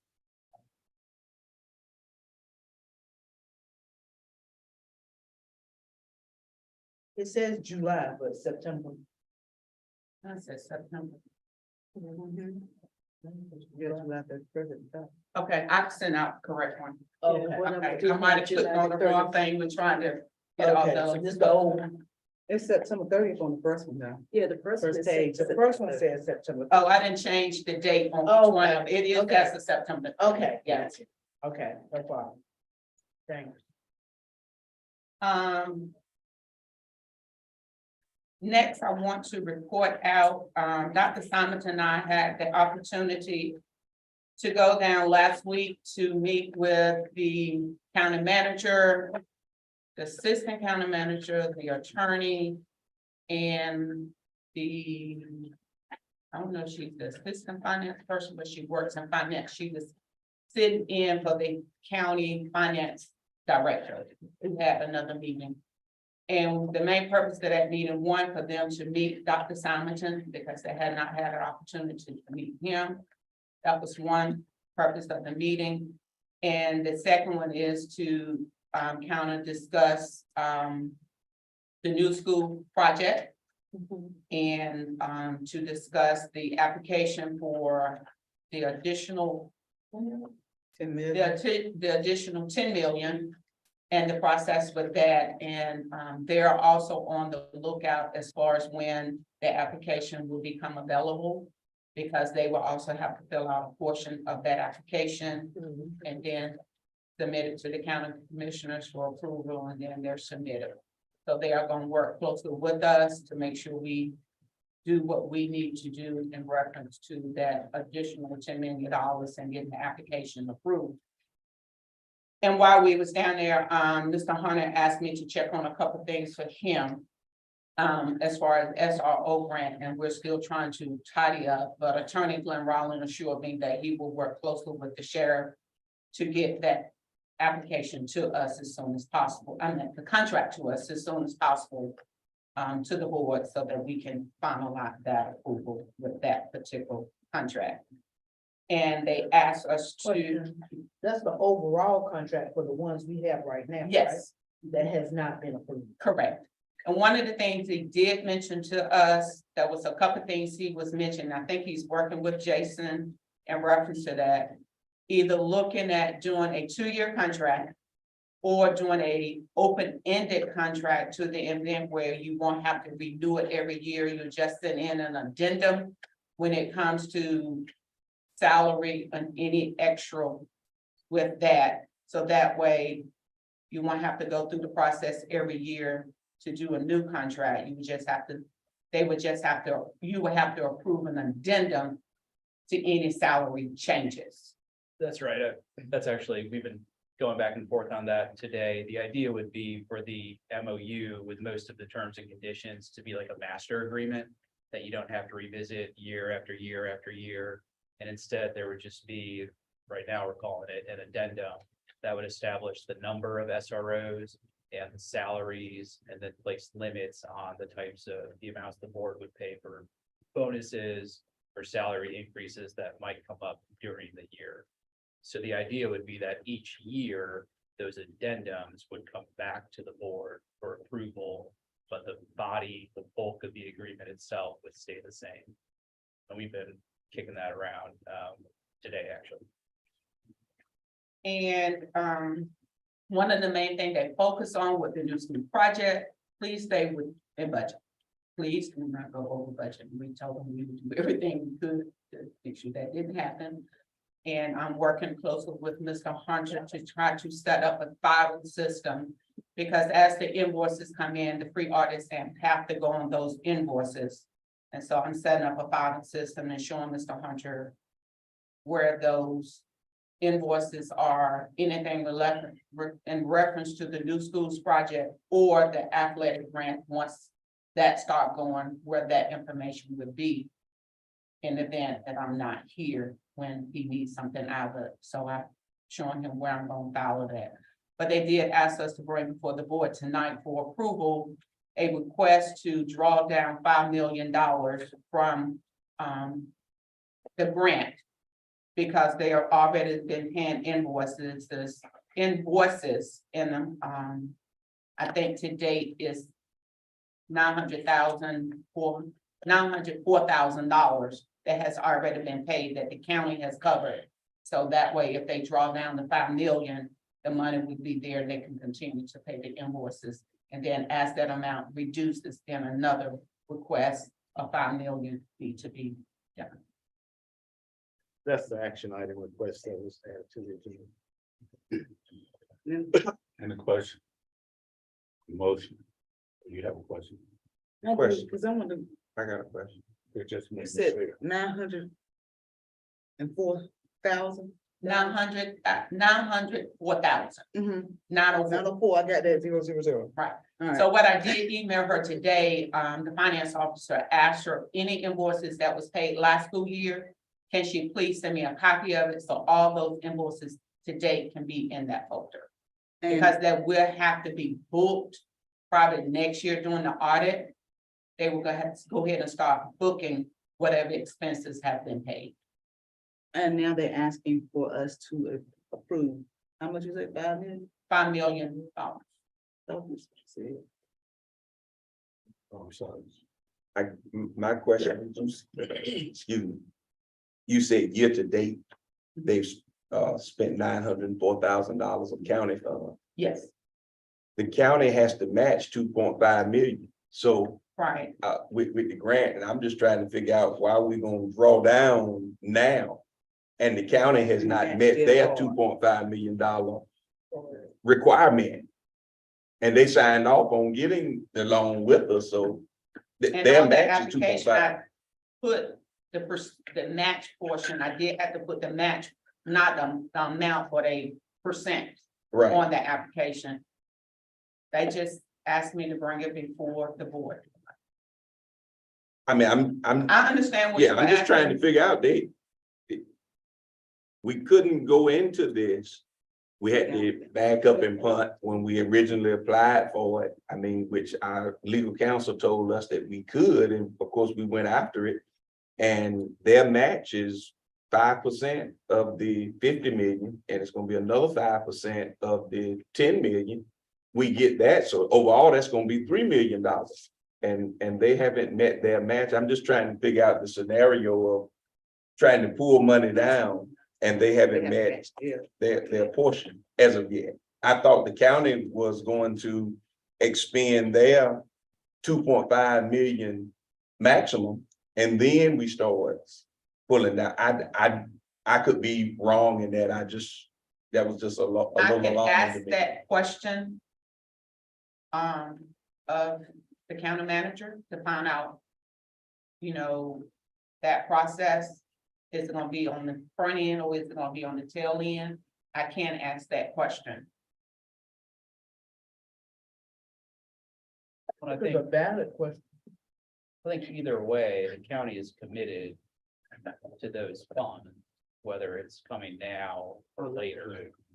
But I understand what the county's asking board to do is to approve drawdown of the grant funds. That doesn't reduce the amount that they're committed to provide. Is that right? That's correct. And I get your point as well. I know that. I'm just, I guess for mine's sake, we entered into it. Were they going to upfront their portion or, you know, midways, back end? I mean, I was never clear on that. And if the board approved this request, when it's taken down, I will ask them. Where in the process would they do their match portion? So that I could bring that back to the board. So that you could be aware when they plan to do their match portion. I'd add also that I think the county wanted the district to be aware that the expenditures were starting to come in. And so they just wanted to make sure that this process was already in place as we move through the next phases. Well, I understand that too, but when we had a meeting here with them and Rollins was here, Denton was here and other county representatives, we were talking about the drawdown process, but it was never identified whether they were going to upfront their portion, middle way, on the back end. We've already had that conversation, so you know, knowing that we have to draw the money down, that's nothing that's foreign to us. But where the county, and I know they're committed, but they never said to us, you know, upfronting their portion or what. So, and we knew that it was gonna come a time where we would have to start drawing the funds down. I just wanted to know where the county was going to put their plug, I guess to say. Okay, so can we have a motion to draw the 5 million? I make a motion to draw the 5 million. Second. There's been a motion by Ms. Hill and second by Ms. Harrison that we draw 5 million from the account for the new school. Are there any questions? If no questions, then all in favor, aye? Aye. All opposed? Motion passes. When I take that down, I will ask about the portion and I'll let Dr. Simon to know so that it can be sent out to the board. Thank you. Okay, thank you so much, Ms. Thank Campbell.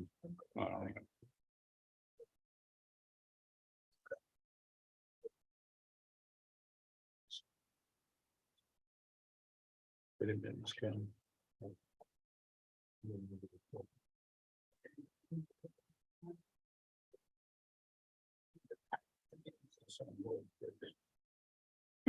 You found it wrong one.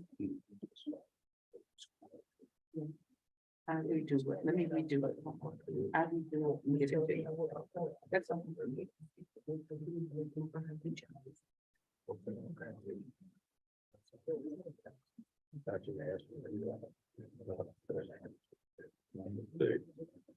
Next we'll have federal programs.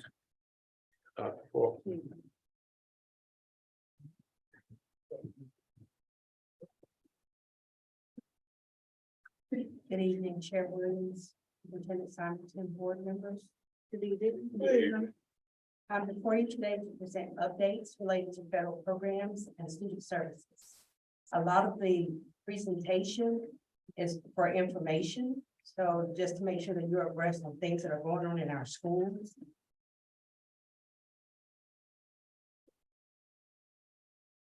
On the first slide, you have the current focus areas for consolidated.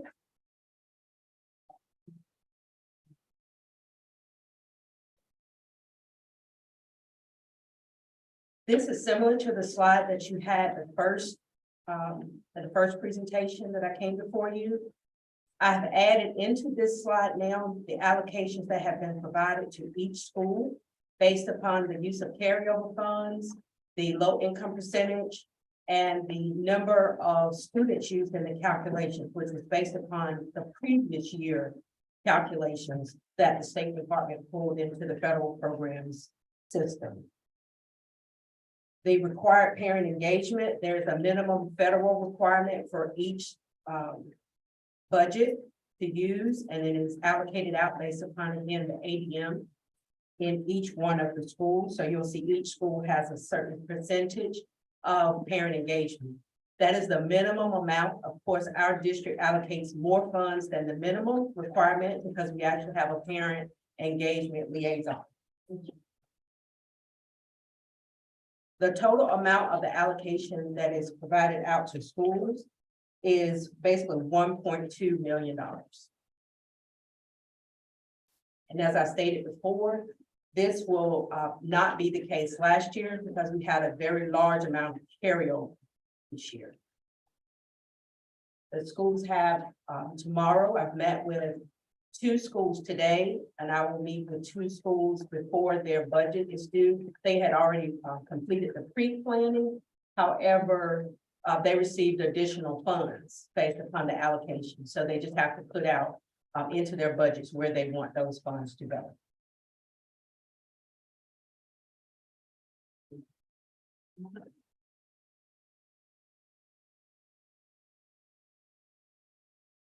For ESSER 1, 2, and 3, of course, ESSER 1 and 2, ESSER 2 ended on September 30th of this year. ESSER 3 is where we're spending down from. And again, we are collecting evidence and preparing for our audit that will come up during this school year. We still have not received a date. Our federal programs conference is next week in Greensboro, where they will provide us with the calendar of all districts that are slated for the audit at the end of, they usually start in the spring and they finish it before the end of the fiscal year. As a reminder, ESSER 3 funds will expire September 30th, 2024. And I have listed for you the amount of money or funds that were in those budgets that we are still able to expend from. Are there any questions as it relates to federal programs? Are there any grants right now in the process? We just received a notification of, and that's more student services. That is a new grant that we can apply for. All of the federal programs funds are considered into the either consolidated or in the ESSER they were already allocated and we're spending down from those. So there are no new original funds that are in the federal programs budget category at this moment. But we do have some student services grants that are opening up. Actually, one opens up tomorrow on the 20th. And that is for security or safety that can be used for threat assessment, planning, and safety protocols like weapons detection. We are applying for that. Yes, Dr. Simonton and Dr. Carpenter and I have already started the email communication as it relates to what types of things we would like to include in that process. But the grant doesn't open for us to even see what we need to put in it until tomorrow. But we have started into, based upon the allowable expenses, fitting that into the needs within Weldon City.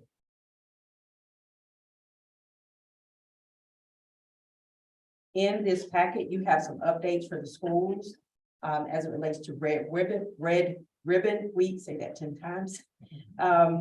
And Red Ribbon Week is around being kind to your mind. Is drug-free. Theme for this year is the Be Kind to Your Mind. And as you'll see, for each one of the days, there is something specific planned for each school. Unity Day was yesterday. And you may have saw people with orange on. And it might differ a little bit from your printed package because as we receive new information in the digital package, I wanted to make it available for you. The YRBS data that's provided by the North Carolina Youth Risk Behavior Survey. It shows you where, and that's the slide on the right, it's on a separate slide on the printed page for you, gives it to you a little bit larger. Just basically indicating where there are issues related to our youth risk indicators and linking that to social and emotional. That is something that our social workers, our school counselors, and our entire team works diligently towards. Senior Parent Night was October 17th, held at Weldon STEM, a collaboration between RVEC and Weldon STEM. The school nurse update. I think that might have been an extra slide that was in. The school nurse update, there is a short-term contract with Interim Healthcare. It's Interim Healthcare / Morris Group LLC to provide support in the absence of a district direct hire. The RN is able to be reimbursed from the grant that is housed out of the health department in Halifax through Department of Health and Human Services. There are 2 RN, they really prefer the BSN, the RNs with bachelor's degrees, but they will give you 3 years for an RN to obtain that bachelor's degree. In the meantime, you can contract with an RN that is supervised by a BSN. And Interim provides the supervision for the BSN. And the RN is one of the staff members that we have that are contracted through Interim Healthcare that serves on Mondays, Weldon Middle, on Tuesdays, Weldon High School, on Wednesdays, RVEC, on Thursday, back to Weldon Middle, and then on Friday, she joins the LPN at Weldon Elementary in order to provide that support for the LPN. And that is Nurse Nora. Nurse Nora stays at Weldon Elementary every day unless there's an emergency at another school that we can provide that support. There is the ability to hire an additional RN through that, but we're leaving that one position open, hoping that we can hire a direct Weldon City RN in that process. You said on Wednesdays, where are they? On Wednesday, she's at RVEC. So that puts the RN at every school in the district once every week. At Weldon Middle, she's there twice. And other than that, then who's covering? That's gonna be the LPN? The LPN is at Weldon Elementary All throughout the week. all throughout the week. She stays there. That's her permanent station. Because she cannot do certain things that the RN can do. And so we need the RN to be at low school. And the special need that we have at the elementary school, you never know when that need is there at that moment and you need someone on site. So was there any, could they possibly provide us with another one? Yes, ma'am. Yes, ma'am. They have one actually that's interested in working with us. And we were trying to give it another month with that vacancy. That was a bite, but it was a bite for another contracted company, not a person that wanted to work on the Weldon payroll. And we really didn't want to cross 2 different companies with the nursing situation because that BSN and that other person is an RN also. That BSN would not supervise another agency's nurse. So they do have one. She's going to come to Weldon Elementary School to meet the regional coordinator tomorrow. In the event that the district decides they want to move forward, she will hear the explanation for what school nurses are supposed to do. So the regional representative is coming to directly train our staff tomorrow. And that person could possibly be housed where all throughout the week? We were looking at one person actually being at Weldon Middle, the one RN at Weldon Middle, and then the other RN would support Weldon High and RVEC and be able to give any immediate support that the LPN might need here at Weldon Elementary. Okay, sounds good. And both RNs will be able to be paid from the grant because they do have the RN license. Okay. We only have to support the LPN. Yes, District. through the ESSER funds that the district would support, Title IV, funds, the district would support the LPN salary. All right. And there's a requirement of a 20% allocation out of your Title IV to focus on student health and wellness. So we're using that 20% for the LP.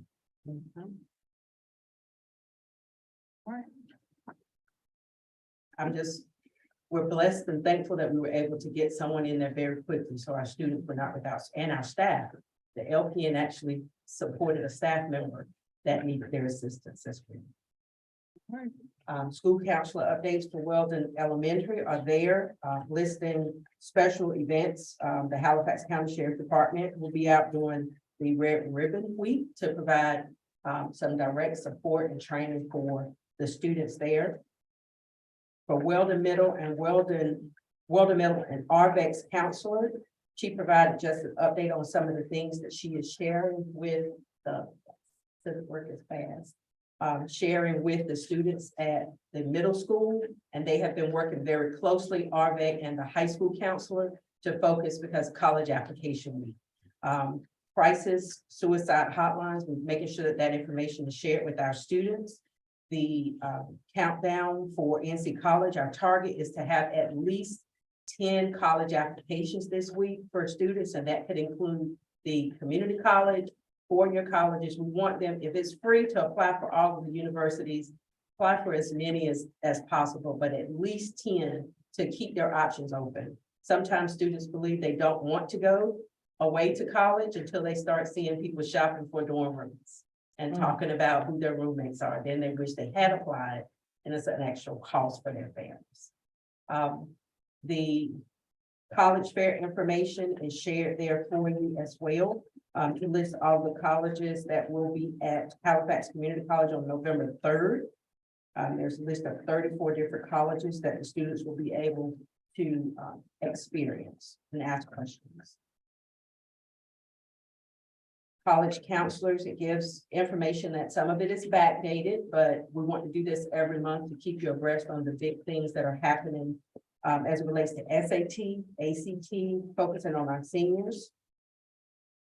It lists the colleges that are participating in college application week, and a big alert that the FAFSA has been delayed. It is not October 1, it is December. So we are getting that information out to families to let them know that there is a delay, but it is still going to be an opportunity for their families. College Spirit Week, it lists there the little flyer to show how the families are, how the schools are participating in College Week. Today was purple. And that's a picture to show families that participated in the senior night.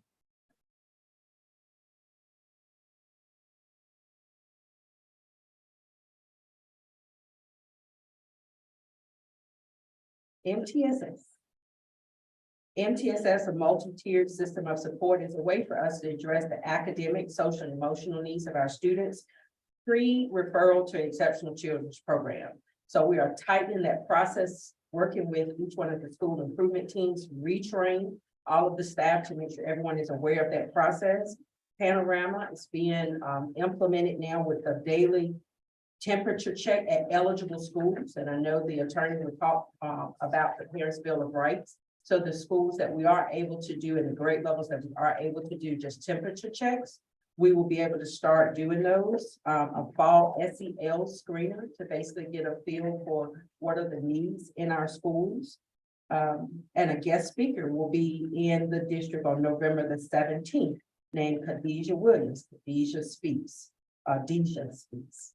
And I did put a link to the bio so that you are able to get more information. There's a little quick video there. If you're viewing it on the slideshow, you can see a mini clip of Khadijah speaks.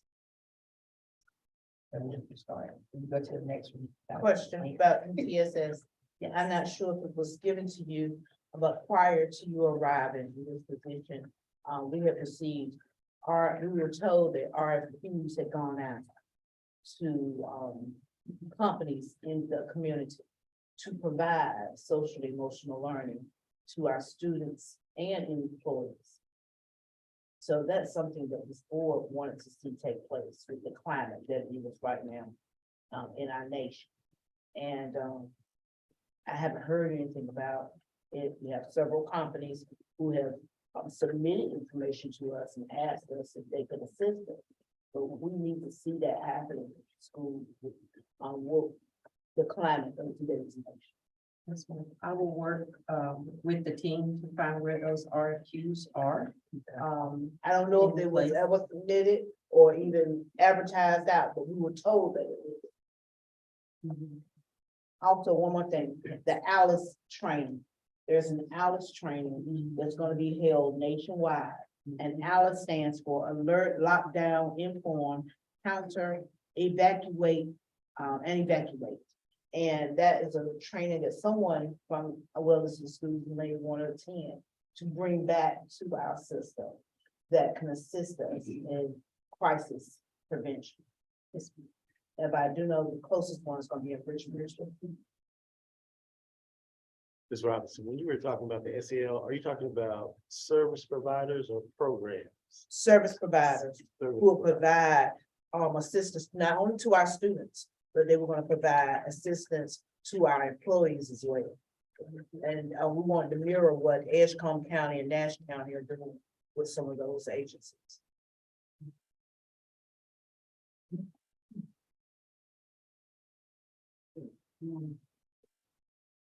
McKinney-Vento homeless update. There were 90 students identified by the end of last school year. I received an update from Ms. Whitaker, social worker Whitaker. We currently have 70 homeless students identified, and that's more than 10% of our population. And we are meeting with the homeless. I actually spoke with the representative about ways that we can support our families and being creative with the use of the funds. We do have 2 ESSER homeless budgets that are we're still spending down from. And we do have a requirement to allocate within a set aside in Title I for our homeless students. And that can include a variety of things. In the Title I, we cannot pay for rent, short-term rent at hotels. But in the ESSER budget, we can for an emergency situation with a family that may have been evicted and need to have a short-term hotel stay. Short-term meaning 1 to 3 days to give them a chance to get some stable home situation. Halifax Teen Court, again, that's October 26th. I see that they are still soliciting people to serve on the court to help out and serving in those more courtside types of roles. So if you're aware of any teams that are interested in that, the court system is still soliciting that support there. Again, that will start on Thursday, October 26th at 5 o'clock. Our coordinator, Ms. Friend, has provided a lot of information around how our AIG students are being served, some of the programs that are we're engaged in. And I felt that we needed to alert the board as to how many students we have in each school that are identified. And our schools that are in restart, Ms. Friend and I are in, when I heard about the student from the elementary school that was identified as being a great artist. Those are some of the ways that you can creatively serve those students. So one of the restart areas is to work with our AIG identification to make sure that no students are left.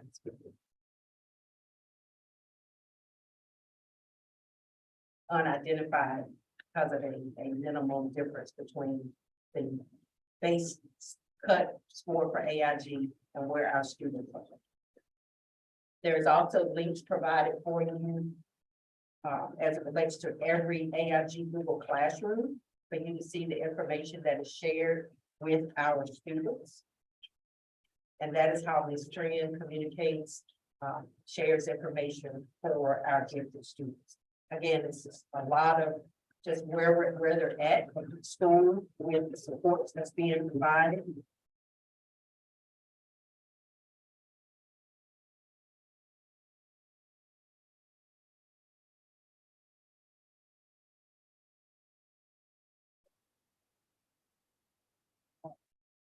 Nina Williams from the Center of Energy Education is going to work with the AIG students in Weldon City to implement basically it's a climate change curriculum.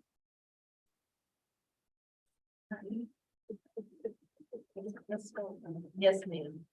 Just looking over everything that you have in this packet, it's very good information. For the sake of time.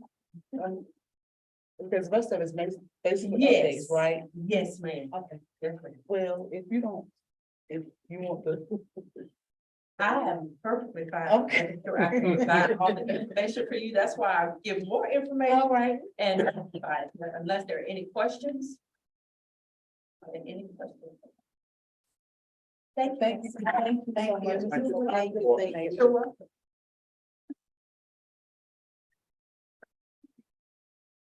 Next, we have curriculum and instruction by Dr. Carpenter. Good evening, board chair, vice chair, board members, superintendent, and staff. I'm here to present the instructional report for the month of October.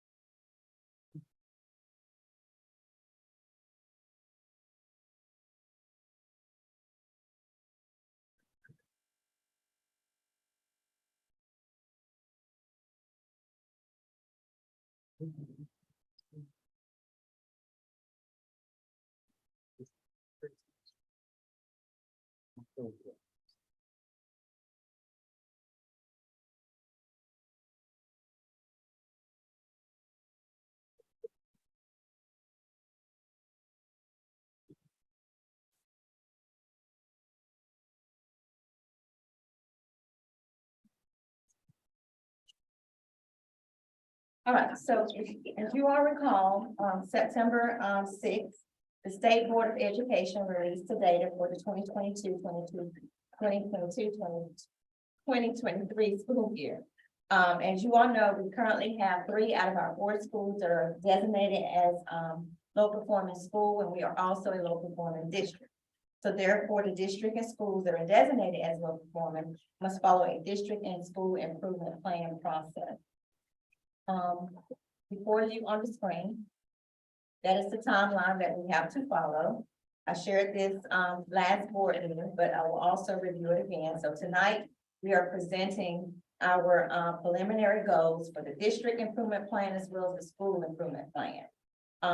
Parental notifications were sent out to all of our parents by our students on Friday, October 6th. Public access to preliminary plans and opportunities for written feedback that will be posted by the end of business day on this upcoming Monday.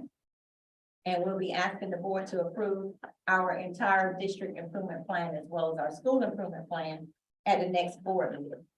And then all plans will be submitted to the State Board of Education via NC Star by December 9th.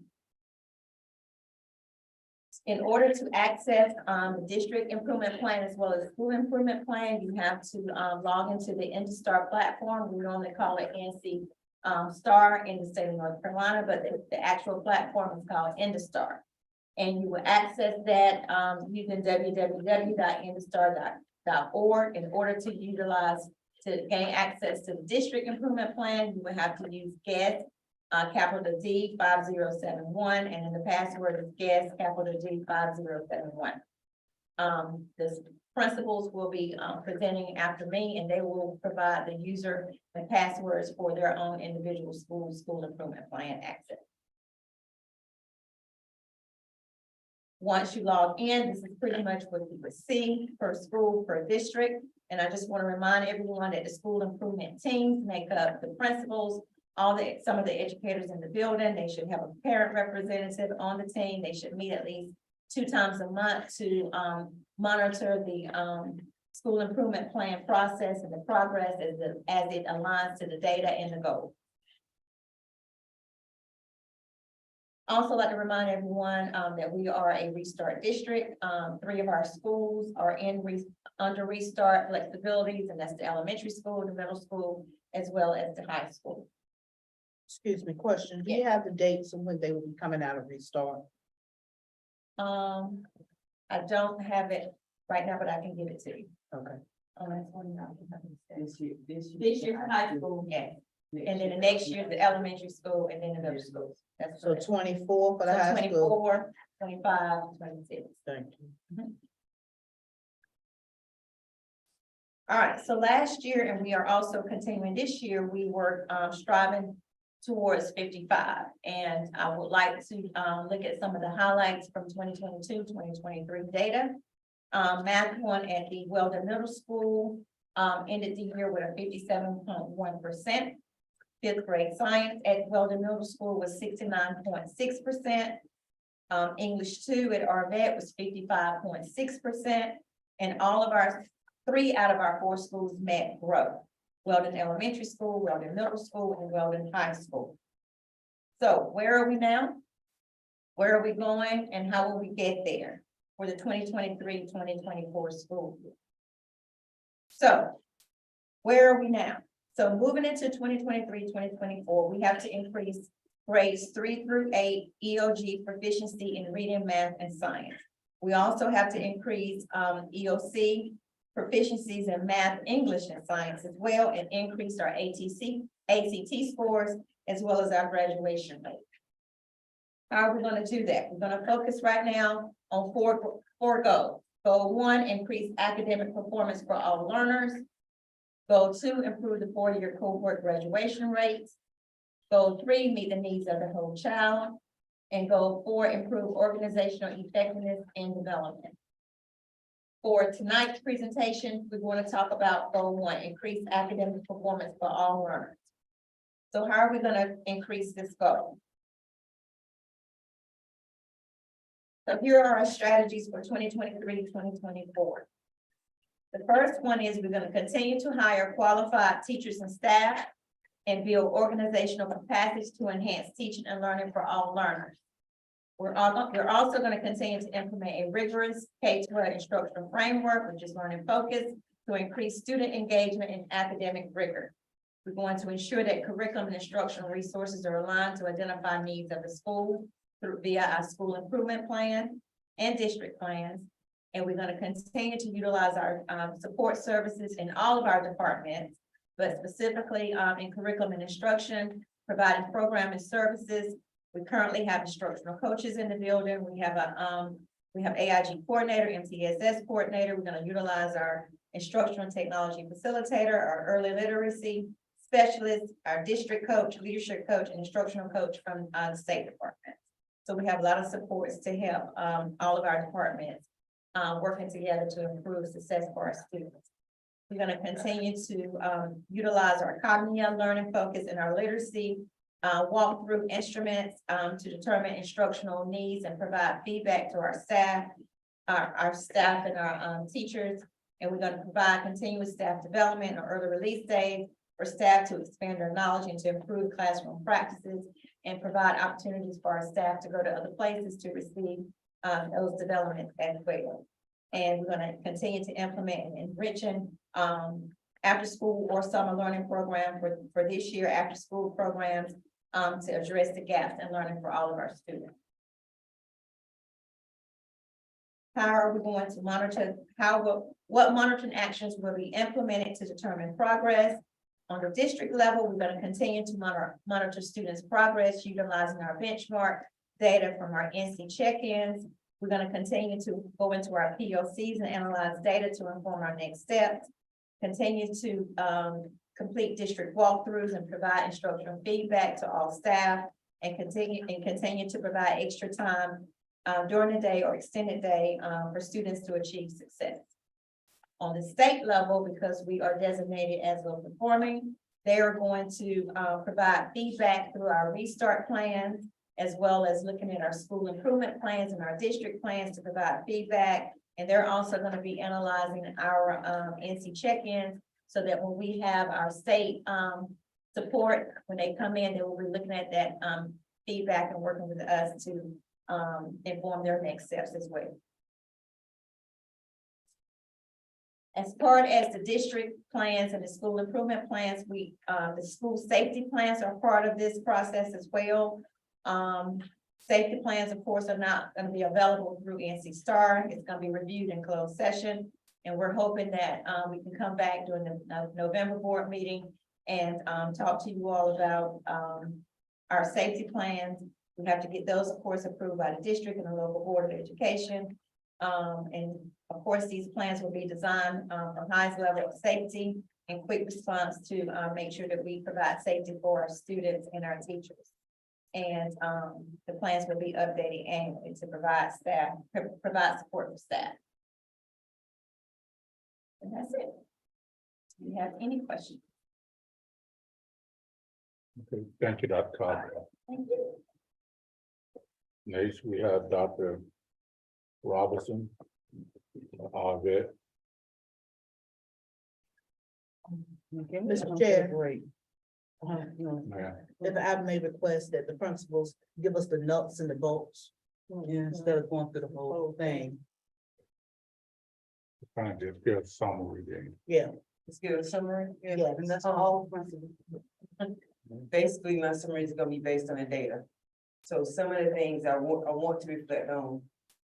Is gonna be reflected in my school plan is the data. And with my background in analyzing the data and making sure the data drives instruction in the building, I want to talk about that. So I'm not gonna go through the whole thing. I was gonna do my old spiel when I was director of federal programs. Do you have any questions? But I'm glad that you guys redirected me to what we need to do right now. So I want to call attention to where we are. We're in the Valley Early College. First of all, good evening, everybody. Good evening. I didn't know I was gonna be this nervous on this side of it, but I wanted to reflect on where we are, because Roanoke Valley Early College is the first early college in this area. Of course, it was supposed to be the only early college, but you know, things happen. And so right now, what I did in my first 60 days is to determine what needs to be done so that we can get back to be the #1 college on campus. And so, not to go through every piece of data that we have, one of the glaring things that I've noticed as I've been doing my walkthroughs and trying to establish a different culture of growth and a different culture of kids graduating with an associate's degree, every kid graduating with an associate's degree, was just do a data dive. Just look to see what happened in the last few years, because we know the pandemic has affected everything around us. Pandemic has affected the schools, has affected that school. So what I did was I started looking at how we land compared to the other schools, and I reached out to the other schools. I think Warren Early College is actually coming to HCC to talk to the other early colleges about how she was able to be successful. And as you can see, her data is comparable to the data of Roanoke Valley Early College. So I'm just kind of fact gathering and getting information so that I can, when I go to the staff and talk to them about what we need to do as a staff in order to grow our school, we come in with some numbers to back that up. The other thing, that's the same thing in a different way. I wanted to look at our EBOS data, because at one point we were successful. We were exceeding growth, we were meeting, but for some reason, we know that the elephant in the room is a science teacher. We know that we were down a science teacher. So right now, we're trying to address those gaps. And actually getting teachers to look at their own data to see what's happening in the classrooms, so that we all can work together to move the school as a cohort and have a growth mindset and so doing. So we've been doing data dives with EBOS as well. And that's just the growth data for EBOS. But the projections that I want to put before you, and I'm looking at it now, it look good, but forget about it. I know you already can see the numbers, but the projections I'm putting before you are modest projections, because I know that English 2 is gonna get 60. They can get 60 based on the history and based on the data that I've done with the teachers. They can get 60, but being modest about math 1, math 3, and biology, I didn't shoot so high. The state has said we should increase 10 points, but I dropped back 5 points, because we all know that growth is growth. And if we get 1 point, it's still growth, and then still grow our school. We want to get enough that our school would actually exceed growth, and it can happen based on the numbers that I've supplied with the goals for 2023, 2024. If we can hit those targets, we can actually exceed growth in the school and possibly even raise it from a C school to a B school. And that's the goal right now. We are at a 60 school, so we're barely holding on to a C, but the goal is to get to a B. I'm gonna tell you this to be completely honest, I have a school full of A students. Those students actually, all together can make that school an A school. But we have to be intentional about how we instruct those kids, and that started with a lot of restructuring as far as discipline and behavior modifications that we have to do going in. But we all know that, that had to happen, so, and that's with every school, with a new leader. I also had to look at the graduation data to determine one of the key factors in graduating in our school, one of our early colleges, to make sure that we have students graduating with an associate's degree. So last year, we had 26 seniors that graduated, but 26 were enrolled at ACC, but 42% graduated with an associate's degree. That means 12 students graduated with an associate's degree. So this year, we have 32 seniors currently enrolled in RVEC. 30 seniors are currently enrolled in the ACC classes, but we have 2 seniors eligible to take classes at HCC. So in the coming weeks, I'm having a conversation about what we're gonna do with those students, because we don't want to get to May and we try to figure out if they're gonna graduate with an associate degree or with a high school diploma. The goal down the road is to make sure that the freshman, the sophomore class and the freshman class will, they have options of graduating with an associates in arts, an associates in science, and associates in engineering. We are looking at the data, the EBOS data and the projections. I see kids that are in the 9th grade that possibly can do either one of those tracks. Right now, I have juniors that are in the associates of art and science, because they figured out they can do both. But and that's leading to the strength, some of the strengths that we have the foundation of math to impact the math 1 scores. We have English 1, English 2 scheduling, which is great in that the English 1 teacher, she's teaching them concepts and getting them strong for English 2, and then she stretches it to English 2 and then getting ready for the test. And that's why she's been successful in English 2. We have a unique school schedule as far as other schools that are early college, because we are on a semi-block system, and we're able to get our kids, our freshmen and our sophomore students into college courses in their sophomore year. A lot of early colleges, they don't start till their junior year, but we're able to do that. My 9th graders this year, however, may be able to start even sooner than that. So they are the group that's gonna actually, I've already talked to them and we're speaking and we're talking about associate degrees. They will graduate with an associate's degree. I have one that may even graduate in 3 years with an associate's degree, because she's already coming in with 4 math credits. So those are the kinds of kids that we have in school. We get amazing support from HCC. If it's not security, it's Dean Robinson. So we get amazing support. We have a cause liaison and works closely with students to make sure they're on track. And again, the opportunity to receive associates in 3 areas of arts, engineering, and science. And then the town hall meetings have been amazing. The parents have been supportive. They come out, they want to provide feedback, and I needed feedback to go to school, so that's important. We're gonna have another town hall meeting in a couple of weeks, and we're gonna have another one before we go out for Christmas, because I need to be connected to the community as we try to move the school forward. And of course, we have areas of improvement. We have teacher vacancies and trying to get more data-driven instruction and improving our school improvement plan. So going to what Dr. Carpenter said we're all here for is our priority goals. These goals are in the school improvement plan. And we all have 3 goals that are primary that we're gonna start with. We actually have 12 indicators that we work on. But we start with the most important goals to move the school. So priority goal 1, all teachers employ effective classroom management and reinforce classroom rules and procedures by positively teaching them. And one thing that I found that the teachers really wanted was to learn how to use educators handbook, because they really want to control the temperature in the room as far as kids, how they behave. So I'm training them on educators handbook, and just other little hits and misses, like consistent with the classroom management strategies and making sure that they model what they expect to see in the students. The priority goal 2, the principal monitors the curriculum and classroom instruction regularly and provides timely, clear, and constructive feedback to teachers. My goal is to make sure I do at least 3 walkthroughs and make sure that everyone is on the same page as far as consistency and teaching students and having the expectations on the board, so that the kids can know they're learning the objectives and what they're supposed to be able to know once they walk out of the classroom. And I do conduct O3 meetings. O3 stands for one-on-one with each staff member. Actually, I have one tomorrow and I have a couple of next week to just talk about the things that they want, they need support within their classroom. They talk about their professional development and talk about their PDP and talk about the observations that I do when I do walkthroughs and I do formal observations.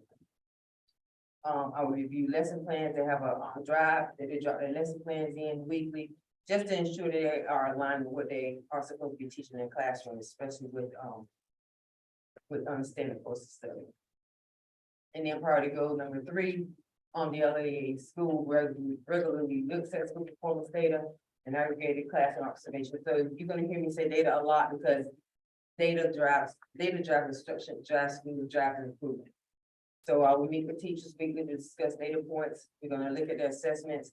They're gonna learn how to do exemplar so they can, when they grade student work, which is all be open-ended.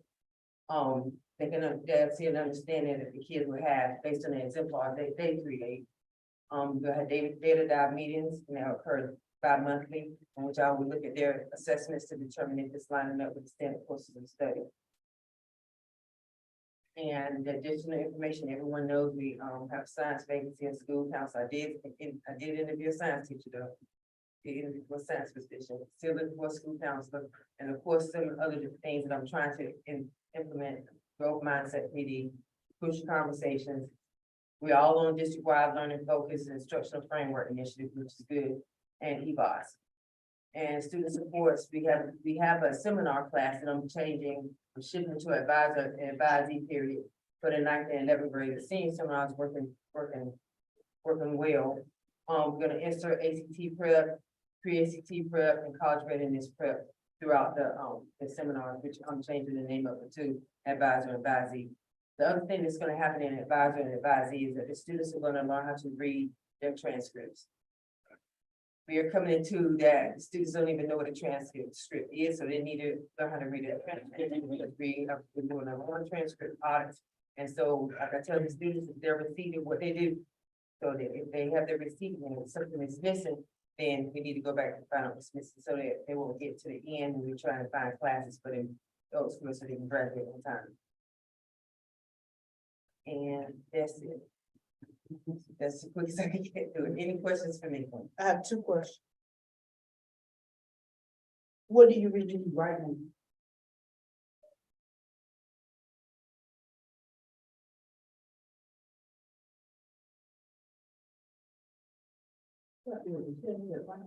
It's so much. It's so much. I need a science teacher right now. I need a school counselor right now. And I need just general support. It's a whole cultural change in the school which is that all schools to get a new leader, it's gonna be a cultural change. I think I just need additional support in trying to move the kids. Second question, are college students who are taking community college courses, do they now have an area where they can be together and study? So that's what I'm working on. Now, we asked for that area, they Yeah. gave it to us. But they gave it to us and we cannot, there is no internet connection, that room back there is just so dead. So what I've been working on for the last 2 or 3 weeks is trying to work with HCC and Dr. Simonton. We've talked about it today, to get them to help us get internet running well in that room, because that room is so solid and it's just off from everything else. But they do have 2 rooms that I'm looking at that the seniors can go in, and it's a little lounge on the other side that like the nurse can go into work. But the internet connection back there is dead. Now, Malik brought 2, which they've been very helpful. He bought 2 Wi-Fi's for the counselors. But I did some research to find out whether or not other early colleges were having the same issues that we were having, because from what I understand, they weren't having those internet connectivity issues before. So I just reached out on my own and just started asking questions. So what do we need to do? Kind of find out we are the only early college that's not kind of working with HCC as far as getting internet from them. The other early colleges are. So Dr. Simonton, we're gonna have a team, we're gonna meet and talk about how we can actually try to hop on HCC, because 7 years ago, this decision was made. So I think that right now, once we get that internet connectivity going, then I can really plan, my vision will come alive, because even sitting in my office, I'm like, listen, I'm trying to get it on internet too, so I know the struggles of the children. So right now we have 4 Wi-Fis that we running through the school, so whenever it's down, they can at least catch that. We don't know where it's coming from, we don't know why it's happening, I think it's a bandwidth problem. Ms. Gupton and Lily came in and they ran, for a week, they just ran different stuff trying to make it work. And it did work for a while, then it stopped, But the main room, the room that we asked for, is a dead room. So the science teacher, the social studies teacher is able to teach back there because he knows how to go around the internet to teach his kids, which was, that's a growth for us, a glow for us. The social studies teacher is amazing, by the way.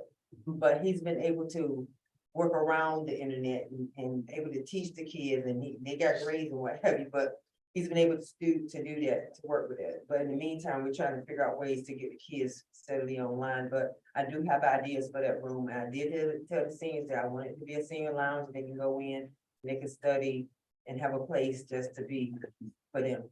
But it has to have internet connectivity in order for us to. So when we did our ask for that room, it wasn't just for seniors, it was for college students. So they were in, it might be a sophomore, junior, and a senior that's in psychology. They need to be meeting together so they can study, have a study group. Absolutely. So we didn't just ask for one grade level. It should be for those college students to be who are in common core. So it's 2 rooms. It's one room on this side, Right. and then it's the main room. So just thinking of the layout and how it can work. Actually, we did have some kids meeting in one room, but we kind of had to stop that because that's a whole monitor issue that we need to handle in and of itself. But I have a vision for it. I just need to get the infrastructure going. I wasn't going to say anything about this, but I've heard it repeated twice. I'm just going to fire off tonight. The statement meeting growth and a low performing district, that doesn't sound good. I would just want us to, and all of the principals that's going to come and present after that, making the statement, we met growth and we're in a low performing district. That's just to me like oil and water. It don't mix. Let me finish. And when we say that, then that's not just directed at you. I'm talking the whole curriculum when the principals come up. If we're gonna be data driven, that's not, because I heard you say tonight, if we make one point, we made growth. I get that. But in your data also, go back and look at how the state lowered the numbers so you could meet growth. And my question is the district really growing? If you were at a 60 this year, and then the following year, the state drops it down to a 54 and you make a 55, you may have shown some growth on paper, but that was only after the bar was lowered. So when we talk about growth, I like to hear, I know some growth, yes, we celebrate those successes. We celebrate that positive, but I'm baffled at the fact when I don't hear proficiency. How many of our students are proficient? And that doesn't just go with the curriculum as a whole, but I'm talking about every principal, because if you want to talk about being data driven and looking at the data, I want to know where are our students when it comes to proficiency. Yes, we celebrate growth. I don't diminish that. I do not, but I also know if the state has you up here and they lower the bar so you can get there, is that really growth? And that's a hard question. Some people want to say, well, we met growth, we exceeded growth, but then we're still in a low performing district. That just doesn't go together. That doesn't, to me, that doesn't gel well with me. Everybody else, they have their ways of looking at it and all of that. But when you talk about data, I'm missing 2 things. And any principal that come up tonight, I hope you have something to say about that. Where are students proficient? Where are they? What is the percentage of students that are proficient? It's for them. So, Concern. I was showing, and then you're in my wheelhouse now when you talk about students being proficient. Yeah. Our school didn't even meet growth. And so I'm coming in with that. So my goal is to make sure that not only that we meet growth, but we see growth, and proficiency is gonna be a big part of it. So you in my wheelhouse when you start talking about things like that, you see, I'm starting walking around like I'm giving a degree. Yeah. Because that is so important. And I agree with you on that. So when we look at EBOS, we look at student projections because the state is lowering how our kids are gonna exceed. But we gonna look at EBOS and say, no, our kids, they say our kids, and I did this as a middle school principal, they say our kids are gonna be here, we're gonna shoot here. And we always shoot over. And I did not shoot a lot this time because I'm looking at all the other factors that are happening in the building. You have a new leader, you have new teachers coming in, but what I have on paper is not what I'm saying to my staff. What I have to you guys, maybe I should just say, I'm gonna be ambitious and we're gonna do this. We're gonna exceed growth. Because the kids are already saying that. So they already, if you talk to my kids, you come to school and talk to my kids, they say we're eight kids in a C school. And we're gonna turn a C to an A. They say that every single day. They got a cheer with it too. And they mean it because that's the type of principal I am. So I'm not trying to say we can't, no, we absolutely can. I have a school for A students. I had some of those students as a middle school principal. I had some of those schools as a KIP AP. So I know exactly the kind of kids I have in school. I told them I have no life. I look at student data. I'm getting my teachers to look at student data so we can move those kids. So we see, I get really excited when we start talking about growing kids because that's the whole idea of me not being a director of federal program, but being a principal again, because I missed that part of it. I miss growing kids. And I like that you said that. And the same thing that you're saying to the students, say that to us in the open board meeting. And I say that so the public can hear it. And I just always remember what a late mentor told me. Late Dr. C.C. Lawrence said this to me. He was one of my mentors. Aim for the moons. Shoot high. And if you land among the stars, you're still in the sky. And that's what if you say we have A students, and you're telling our students that they're A students, when you come and present to and I'm not saying just you, I don't take it that I'm saying you, but I heard it, consecutive. So I'm saying, tell us, yeah, we shooting for the 80th percentile. The 90th percentile. Don't cut it back and say, I'm just trying to be optimistic. No, we need 10%. Say we're doing 10%. I have my ninth graders are rock stars to the point that they know if you ask them what they're going to graduate, but they're going to say, I'm going to have an associate in science, or I can also have an associate in engineering, but I'm going to have an associate degree. So that's how my ninth graders are talking right now. So yeah, I'm not, maybe I need to brag a little bit because I do have amazing kids in that building because I do have a relationship with them, so. Dr. Simonton, Yes. I would like to get your commitment tonight. There's a Stella early college. Ms. Damon, help me with which one. That's it. I want your support right now to get Miss Dr. Robinson there Yes. for December. Yes. So that she can see their workings, because we're alike in many ways and we could probably mirror some of the great things that they're doing. And one last thing, are we focusing our parents and our students on year 13? That's why some of these other early colleges are doing so well, because they are focusing on year 13. That is not saying become a senior and graduate. No, if you need that extra year, stay an extra year and pad your background, pad your classes, get another degree, finish the associate degree, and then move on. Plus you're older and more mature. So we do have 2 kids that are doing year 13. So But we need to focus that more than just 2. So because our scores will reflect. It will. Trying to get them out of the fear of, they want to graduate with their class, so trying to get them out of the fear of not graduating with their class. They won't even know who's in the class 20 years from now. They won't even know each other. Your paperwork doesn't say when you start. Exactly. It says when you finish. Exactly. Any additional questions? Thank you for all you do. Thank you, thank you. Thank you, Dr. Robinson. Next, we have Mr. Brian Hopkins. Excuse me, Mr. Hopkins, not to cut us off in short, graceful fashion. So I want you to present, or we want you to present your data, but I understand that, you all have to open up your buildings early in the morning, so. Yes, and I want to be, watch your, What is it? Be respectful of your time. I won't say good evening. Good night. Greetings to our board chair, our vice board chair, our board members, and our superintendent, Dr. Summers. What you see, the first page of this presentation basically is just demographic information. It has our guest logs in along with our SIT chair, Ms. Silver Motley. And we'll jump right into the school improvement plan for 2023-24 school year.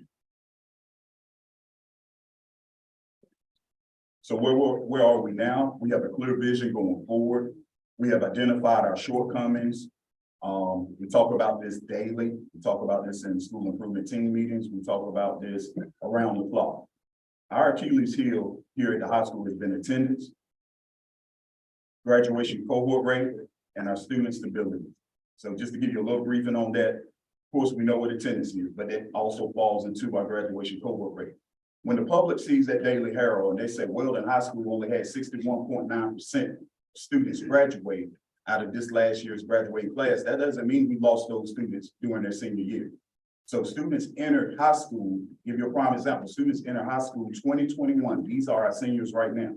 So if they transfer during their sophomore year, or they transfer and move during their freshman year, and they are not tracked, we make sure that they don't enroll. If they get lost somewhere and we can't validate that they have enrolled, that's going to hurt our graduation cohort rate. So that's what impacts our graduation cohort rate, along with attendance. And another shortcoming has been student stability. What I mean by that, if you look at the data, Weldon High School has the highest with McKinney-Vento students.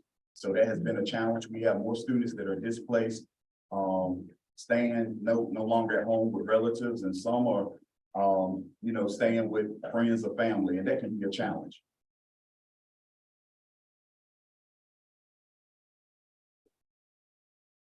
How will we get there? Deeper data analysis, making sure that the teachers understand the data. This past Monday, we had Dr. Andre Stewart come down from Orange County, Chapel Hill. He did a workshop for our staff as well as middle school staff on data analysis, understanding EVOS, understanding student projections, making sure that we know how to create custom reports so we can pull those students over to our desk, and those students will also understand their data and know what they need to get where we need to move as a school. Having students understand and owning their data, staff owning their data, including stakeholders in decision-making process. Where are we going? Again, data-driven. Staff has a more intense sense of awareness when it comes to data awareness, our accountability measures. So what really reflects a high school as far as the school performance grade? It's several things.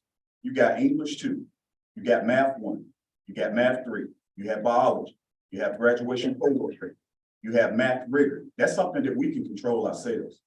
We can control how many students take, complete Math 3, and that's one of the higher maths.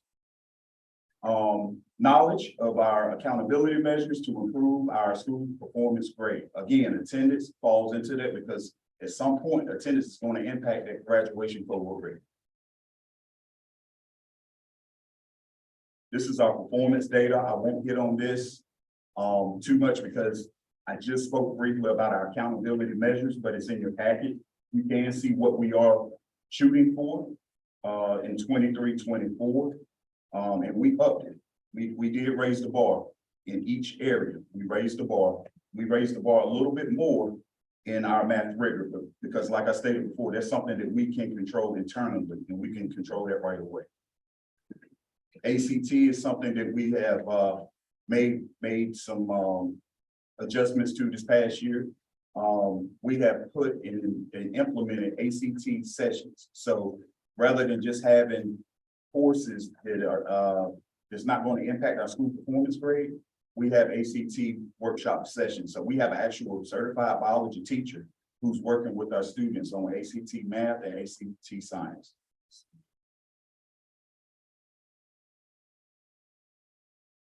This is our EVOS growth data. Those were the 3 subgroups. As you can see, we met, but again, our goal is to exceed.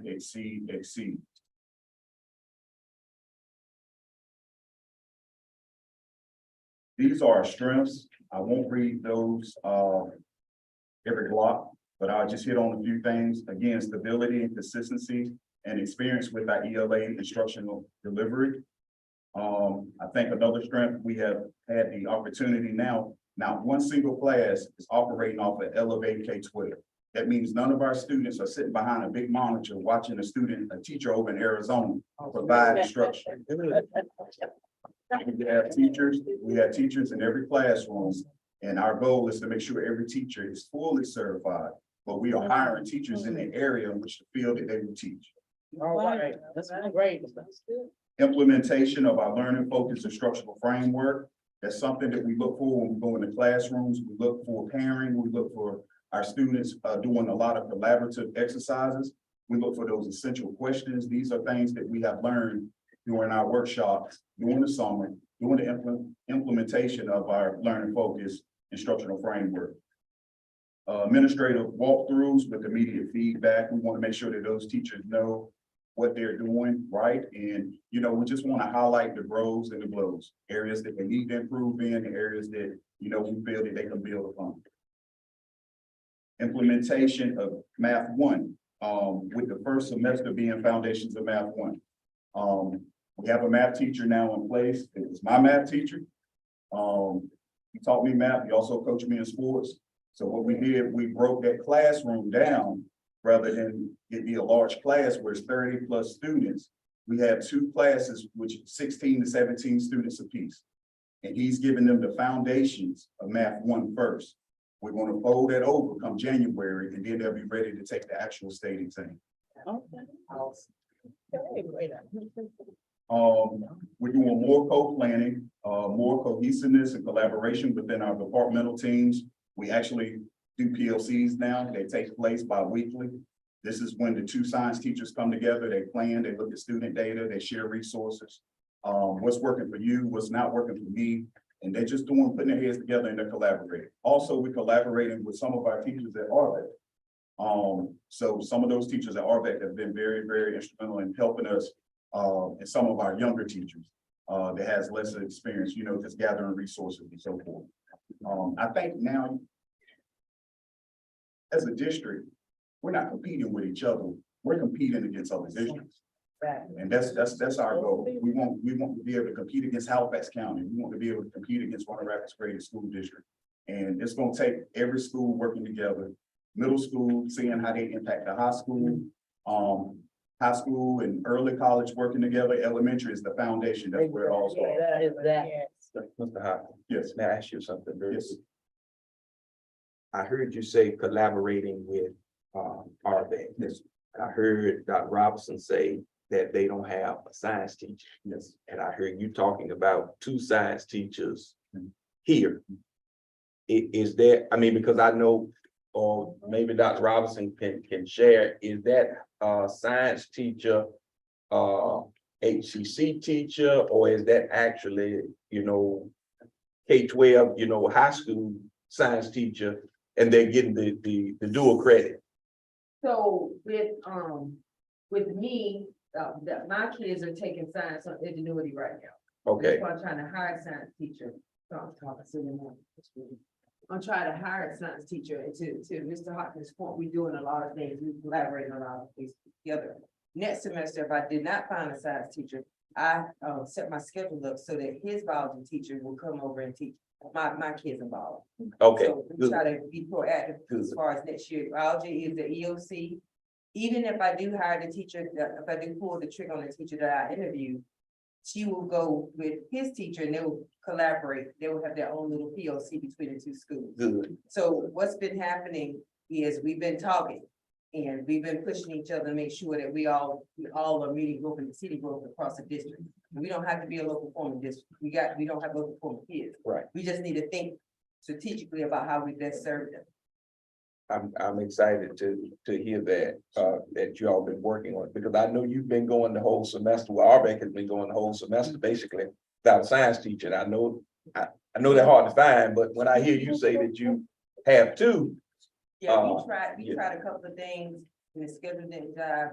We were able to get some assistance from a middle school science teacher for the earth, but luckily, when I went back in and changed the schedule, I made sure that we kept all these second semester because we knew that it was a tested area. Good. And right now, the kids are doing fairly well on Ingenuity, and I've been monitoring that with assistance from other people, but they're doing well on Ingenuity. But next semester, I'm already planning and thinking about how we're gonna do biology. Even if I do hire a science teacher, and she doesn't have the experience, I know that he has a science teacher that's already taught biology. That hands-on is important. So, Yeah, thank you. Okay, Both of so, them for that. yes, sir. So the next slide, areas of improvement, I hit on a few of these and I spoke about it in our beginning slides, attendance. So what we did during our first day, second day of school, we brought every single class in here, 9th graders alone, 10th graders alone, and we met with them by gender. So we brought the 9th grade boys in here first, we brought the 9th grade girls in here right after. And what we talked about, we established a goal, attendance goal. They would have to attend school and be in attendance 90% of the semester. No more missing 20 days, no more missing 30 days and thinking you're just gonna get promoted, you're gonna get the credits. Everywhere else I've been, they've received an FF. The FF, you obtained that FF, that means you may have passed academically, but you did not have the seat time, the required seat time. So you're gonna have to come and spend some time with us after hours. We get out of school at 3, but you might get out at 4:30. But that's how you're going to be able to obtain those credits. So we wanted to make sure we address the attendance, we address the graduation rate, supporting all beginning teachers. Ms. Dameron met with all of our beginning teachers as a district as a whole right here in this media center and told them about some things they need to, kind of be knowledgeable about the classes. You can't go a whole semester not taking the classes and think you're going to just be renewed that way. right. So she let our beginning teachers know, what the requirements were. Again, co-planning, teachers learning to plan together. This will and can take place during PLCs. Our professional development for our teachers around the content area. We got a lot of teachers getting ready to go off to conferences, starting with our EC conference, which will begin with that opening session on Monday. Then you got the math conference in Winston-Salem in November. You got the ELA conference, and we're sending all these content teachers to these areas so they can bring the skills that they learned back and make sure that they're implementing instruction delivery. Utilizing federal funding to offer more intentional PD in the content area. So that we were able to send them to these places because of the federal funding and just making sure that we spend those dollars wisely. The next slide is our priority goal. And this may sound repetitive, so I won't hit too much on it, but I will just make sure that we all know what the goals are for our school year. Our priority goal number 1 is goal 3.03. The principal monitors curriculum and classroom instruction regularly and provides timely, clear, constructive feedback to teachers. Okay, so our actions for improvement, the principal, again, and the instructional coach. We're conducting walkthroughs. We had some walkthroughs this week by our district personnel, Dr. Carpenter, our superintendent, Dr. Simonton, Ms. Davis, and Ms. Watson. They all came through and immediately they offered feedback to that teacher. And that teacher was able to share the feedback with me. And we had a discussion today doing a post-conference. Awesome. Priority goal number 2. The school regularly communicates with parents and guardians about the expectations of them and what the importance of the curriculum support of home. Making sure we send those calls home on Sundays, making sure the parents know what's going on. Communicating through Facebook. We have teachers who have their call logs. They have to call parents, not just when there's trouble, but also to celebrate some of the great things that their students are doing. That right there builds and helps the relationship between home and school. Don't just call the home when, little Johnny is making 50s and 40s. What can we do to help little Johnny? So just making sure that those parents, keeping those parents in the know. Priority goal number 3, all teachers are attentive to students' emotional state, guide students in managing their emotions, and arrange for supports and interventions when necessary. All of our teachers and staff will remain attentive to the emotional well-being of their students. Also, the PBIS and MTSS team will actively work on creating new programs to promote positive behavior and interventions for our students. Additional support through our student surveys and feedback is shared with us through our district MTSS coordinator. I will tell you all this before I move to the next slide. The very first week of school, we took a SEL survey, and Ms. Plum came over. She said, "Mr. Hopkins, I really need to talk to you. I know you're busy first week of school." I said, "Yes, ma'am." I said, "How, you know, is something wrong?" She said, "Well, we got, based off that survey, we got about 9 students we need to pool and have a one-on-one conversation with." And so between Ms. Plum and our counselor, Ms. Hudson, they divided those students up, they split them up, they came and talked to them. We just wanted to make sure that they were in a great headspace. We want to make sure, we wanted to dot every I and cross every T. Because if the student is not stable, it's going to be tough for them to learn. If they got some things going on at home, it's going to be extremely tough for them to learn. So we wanted to look at the whole child. Right there. Yes. Okay. And the last, additional information, we do have 1 vacancy currently right now, which is an English position that's being taught by a retiree. She has over 20 years of teaching experience. I feel really confident because when she made the transition to that classroom this past February, she was able to help students in a short amount of time. So now we got a whole semester, got 2 whole semesters that she'll be working in a tested area. But we are still currently looking, but she is a really, really savvy, a great English teacher. So I feel pretty confident about it. Staff supports, again, beginning teacher support internally and at the district level. Ongoing PD, learning focus and instructional framework, cognitive walkthroughs, and content area PD. Again, we got teachers within the next couple of weeks in the areas of science, math, ELA, and EC. It will be going off and getting some PD. We actually have one right now. She's in Winston-Salem. It's a history teacher, so she'll be bringing some information back, sharing it with the other history teacher here, and possibly sharing that information with Arthur. Student supports, remediation, smart lunch. Get ready to get that kicked off now that the grading period has ended. We know who needs that help in that extra remediation. We have teachers that's willing to work with those students during their own lunch period. So those teachers will be pulling those students, working with them at lunchtime. ACT instructional support, we have built this into the schedule. We actually have 2 sections this semester of ACT prep. So those students are getting, all of our juniors, it's our goal to make sure all of our juniors don't see the word ACT and have worked those problems out. Just when it's test time, we want them to get that information early. We're also looking to get A+ back in here, which is a tutoring service that's going to come. They did a phenomenal job. They only met with us maybe twice last semester leading up to the test, but we want to get them in here much earlier. We do SEL daily activities. The first 20 minutes of our school day, school now starts at 7:40. So that first period teacher will do SEL check-ins with the class as a whole and also with students individually. We've come again across a couple of teachers needing, a couple of students needing some additional help, just needing someone to talk to and kind of work through some issues. And this has been very beneficial, putting this in place for the student. This concludes my presentation. Do we have any questions? No, I'm gonna ask. Yes, ma'am. What do you need? What do I need? I would tell you I need an English teacher because I know the vacancy is there and I know that my current We person. got that covered, Yeah, right? they're covered, What yes, you ma'am. need? An attendance policy? If there's one, there is an Okay. attendance policy. It's on the agenda for tonight. Yes, ma'am. Okay, what else you need? Just your continued support, which you have been. What's your biggest obstacle? The biggest obstacle right now, I would say probably making sure our parents understand what our attendance goals are. We can't keep operating, doing business the same way. Right. If we're gonna get new results. So. Thank you. Okay, thank you, Ms. Powell. Ms. Powell.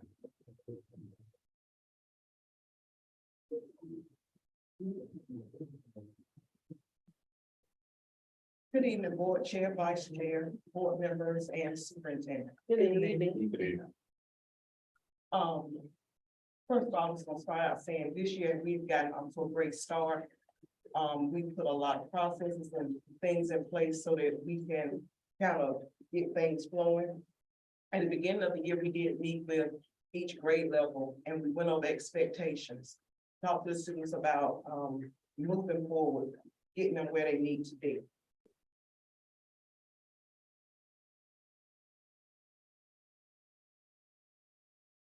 So I'm not gonna go over all of this data here with you. But I do want to just reiterate our math one and math one and our fifth grade science did an extremely good job on last year. We're using articles, books and things like that to try to change the mindset of the teachers that we have in the building and to get them to kind of see what they can do differently, which is why we had Mr. Stewart, Dr. Stewart to come this week. Just so they can interact with their data, and we're doing a lot with their data. Right now, we have went ahead and identified students who were very close to passing the EOG last year. So if you were to look at our school improvement plan, you will see that the school improvement team, we are looking to get 55% is what they said, which would give us make us a C school. That is our goal. We know it's shooting way high, but we gotta start somewhere. So we know where our areas are that we need to improve. And we're taking a look at that and we're working very closely with those teachers. This is our EBOS data. We have already identified the students with the students with disabilities and how we're going to support them as well. Some of the teachers are currently giving up like their planning to pull some of those students in so that they can help them out. We just have different things going on to meet the needs of those students, but we are really targeting those students so that the gap is not widen with them. Some of our strengths that we look at, we are data-driven. Each Monday, staff come in for PLC and we focus on their data. We know who we need to target and we'll focus on where are they using their exit tickets or either their weekly tests. Also, we're using the panorama data, which provides us with attendance and academic discipline, SEL, so that we can identify students who need extra support. And it may not always show up in academics, but the panorama system gives us a lot of information that we can use to also help those who may fall through the crack. We have implemented the learning focus, which has been really good, which is research-based strategy. I have a lot of young teachers on my team. And so this has been a big help, giving them guidance on what we are looking for when we come in the classrooms doing the walkthrough. We are maintaining a focus on our instruction. We know where our teachers need additional support. And so we are taking action to get the help that they need. We did purchase a software to help them with lesson planning because that was a big piece of what they were missing. We are scheduled for success in our daily schedule. We have acceleration and intervention built in so that every child receives that during the school day.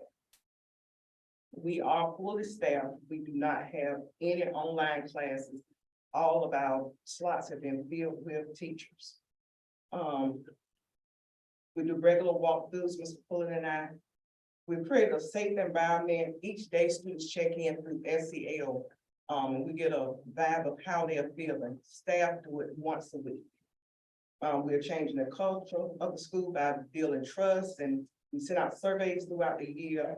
Those surveys go to students, staff, parents, and guardians, just so we can get feedback on how we can continue to improve. And we have implemented our PBIS, which reward our kids a couple of times during the 9 weeks. We also know our areas for improvement. Currently have a 91%. That's generally where our kids, what we fall at, but we are aiming to reach that 95%. Other areas of support now BTs, because like I said, they are new and they are young. So they'll always put the priorities in where they need to be. We need to also provide more support by our math teachers. We focus a lot on our English teachers, but we need to be supporting those math teachers. Growing our exceptional children, I've already spoken about that, but effectively using the technology in the class so that teachers are not just presenting, we're trying to get them ideas of ways that students can actually use that technology and become more engaged in the learning process.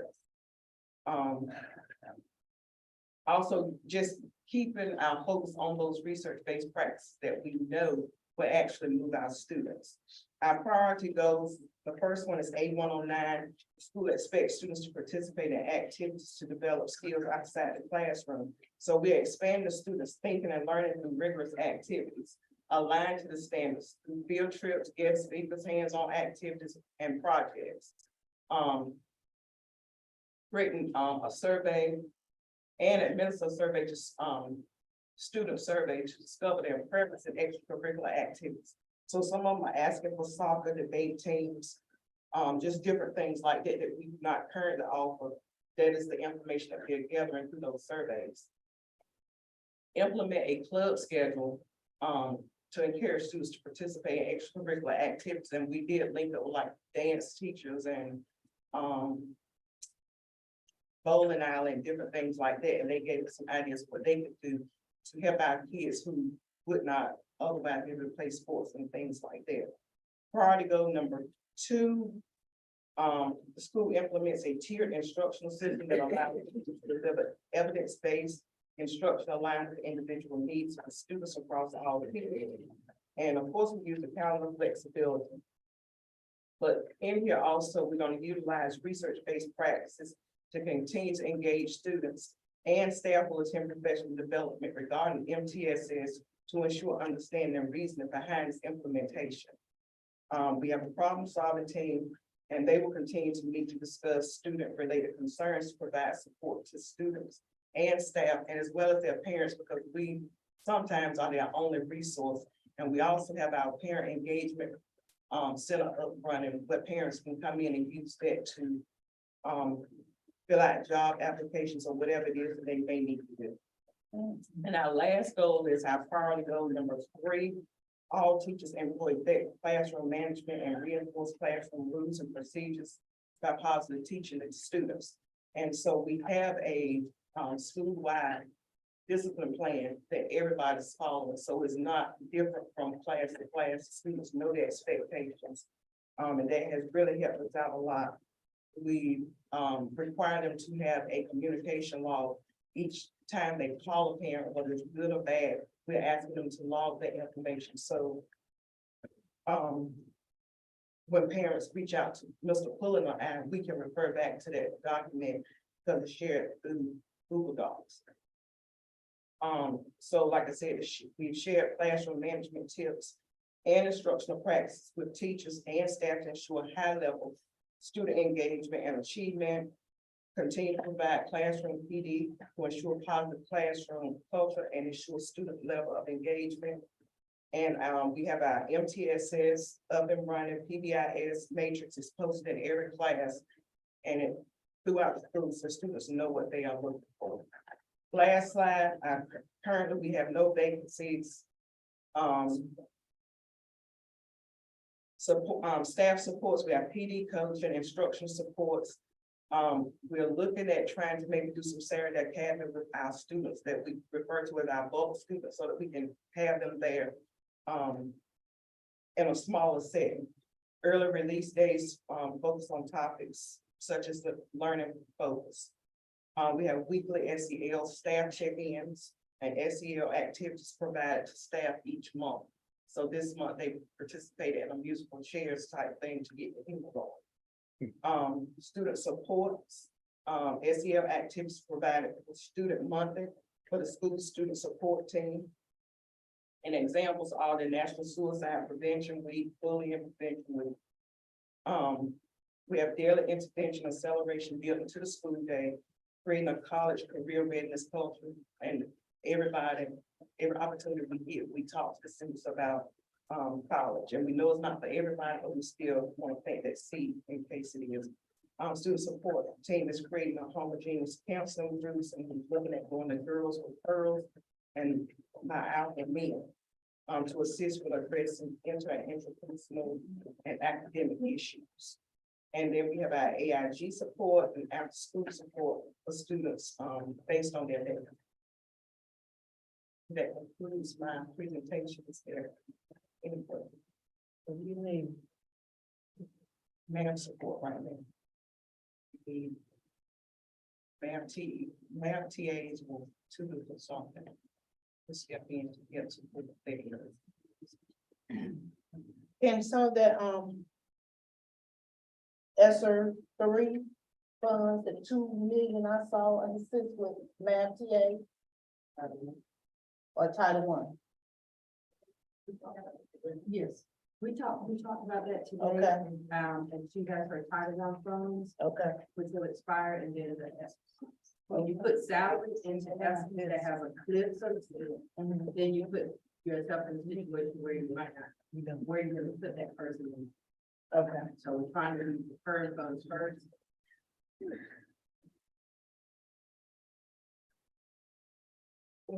Thank you, Ms. Thank you, Tyler. Ms. Tyler.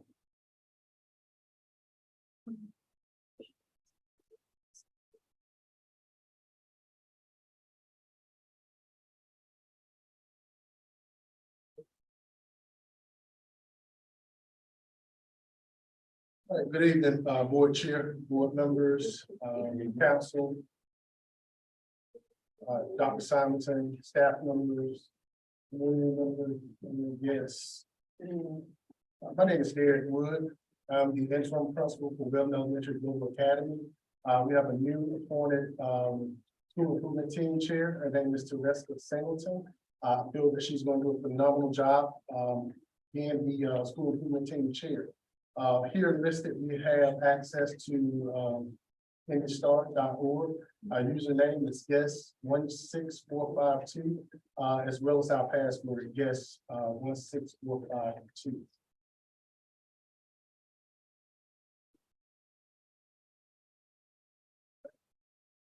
Currently, we are in F school. Our score is 36. And as you see, it states net growth.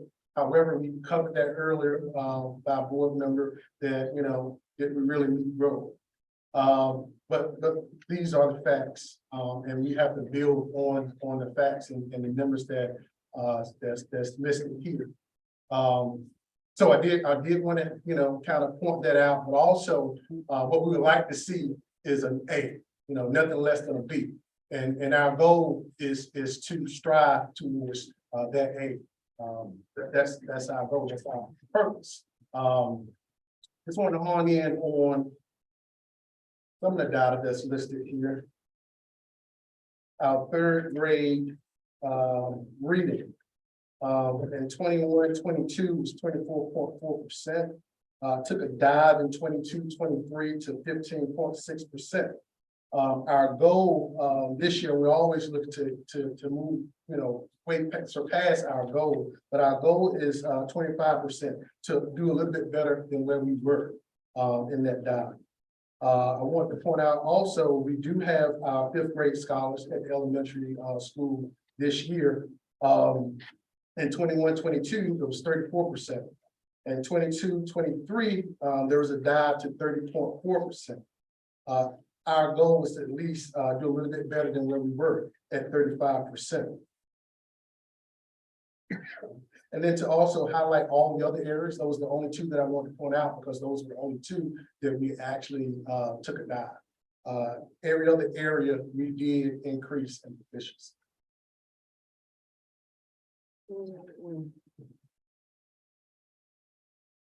Question Yes. or a suggestion. Have you thought about doing a book fair Yes. to keep getting kids to read?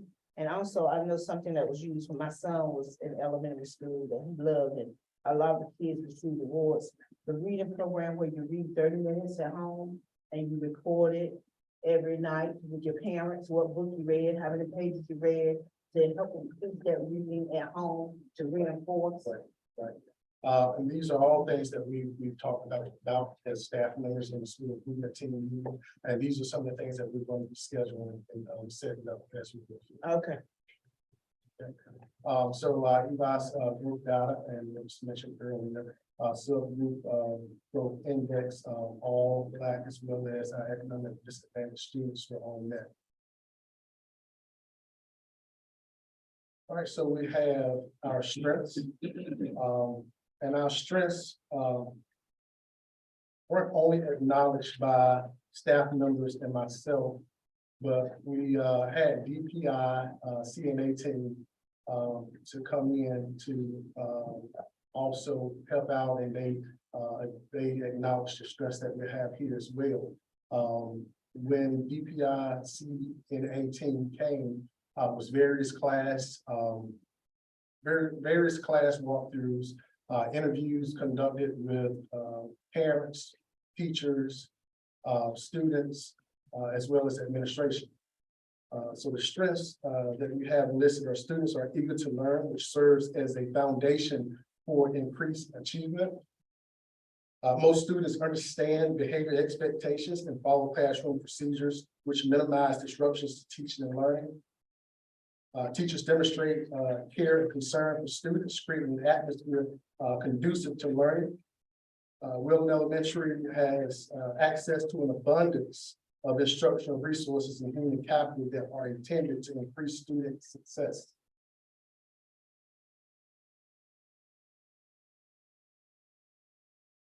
Areas for improvement. Like I said, this was also in a collaboration with the DPI CNA team. Establish a monitor system that includes walkthrough observations, targeted lesson plan feedback, and constructive conversations in structured professional learning communities.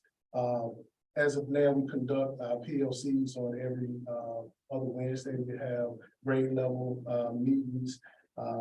Lesson plans are due on Wednesdays to give time for myself and the instructional staff to review so that the lesson plans are well prepared to target all students. Implement plans to develop and communicate processes and procedures that establish high expectations for students and staff and foster collaboration amongst all stakeholders in order to close achievement gaps for all students.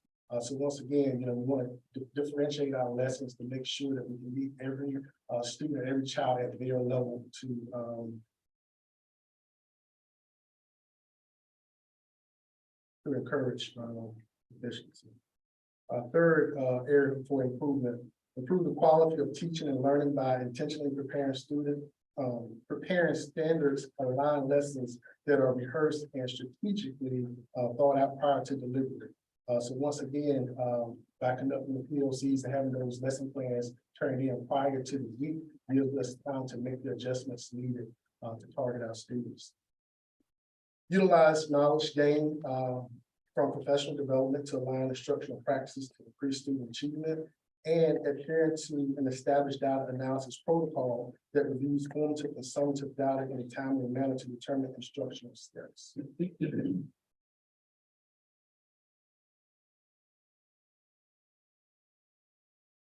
Priority goal number one, Wilton Elementary Global Academy students will increase overall reading proficiency from 24.4% to 55% as measured by the EOG by June 2024.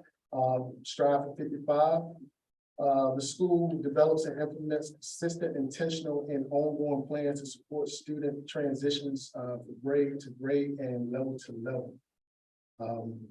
The school has established a team structure among teachers with specific duties and time for instructional planning.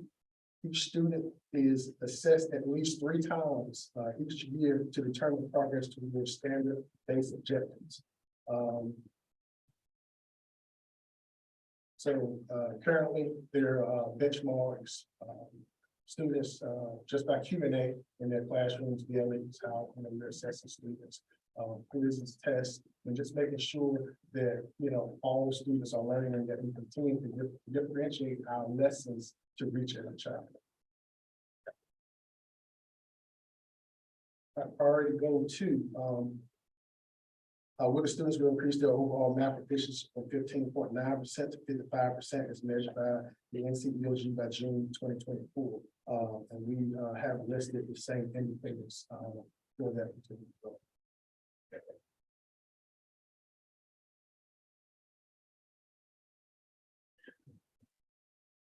Already goal number 3. Real Elementary Global Academy will increase parental engagement opportunities that will encourage at least 70% of participation by June 2024. Real Elementary Global Academy regularly communicates with parents, guardians by letter tone, school calendar, school messenger, and school web page about its expectations of them and the importance of the curriculum of the home, what parents can do at home to support their children's learning. So it's not, we say what we can do, but, we have to view it as a team effort. Also including those parents, what can we all do? What can I do to assist you to help your child?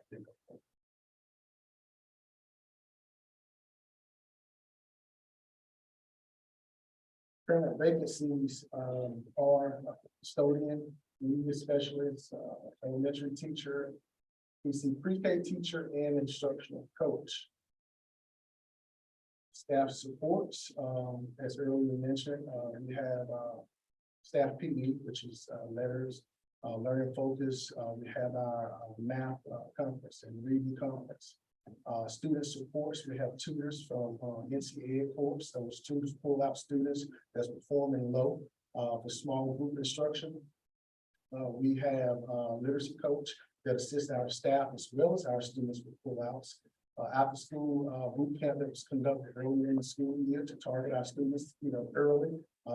Just don't want to wait until it's EOG time to start implementing various things. So if we can, do it in advance throughout the school year, we'll have much success in that endeavor. Our master schedule includes interventions, small group time into that master schedule. So teachers are able to go back and reteach and focus on the areas where our students are performing low. We're conducting individual reading plans. So what those individual reading plans consist of is based on the data that we receive. It's an individualized plan put together to focus on the students' needs specifically. So typically all students that's performing low or that's stated in the red, every last one of those students have an individual reading plan. And for our students that are advanced, that needs to be challenged. We offer AIG services, so we do have an AIG coordinator that comes to the school for that small group. This concludes my presentation. So are there any questions? Mr. Wood, Yes. I'm not gonna ask you what I asked everybody else, because looking at your support, you got plenty of. Okay. There's no excuse. You got plenty of support, but I am concerned about bullying. I want our parents and our community and staff to know we have a zero tolerance about bullying. Exactly. And I agree on that. And the issues with that and some of those that, come up currently is that, we're targeting the best way we can. This year, as I stated earlier, our 5th graders have transitioned to our next year. So when we look at the numbers, we do have a ton of support, but that support is in specified areas. So when you're looking. I'm gonna ask you, what do you need? What I need, What do you need? I need a teacher. I know you need a 4th grade I need a teacher. 4th grade Okay, but what else you need? You said you got more students, what you need? An assistant principal would help. All right. That concludes any additional question? I have a question. Yes, Instructional coach. yes. Is there already one in place Yeah, there? there is an instructional coach in place. When it was initially listed, it was always listed for 2. We just never filled the second instructional coach. So the support that you have support from DPI, right? And you have your own instructional coach there as well. No, when we look at that now, the assistance from the assistance from DPI, we do have support that comes in there once a week. And then we have a second that focuses on early literacy. But we have abundance of areas that we need support in at the elementary level. Yeah, and I'm all for providing all the support that especially elementary school, because that's your foundation. And every child needs a strong foundation. 'Cause without that, you know, but you said one comes in once a week.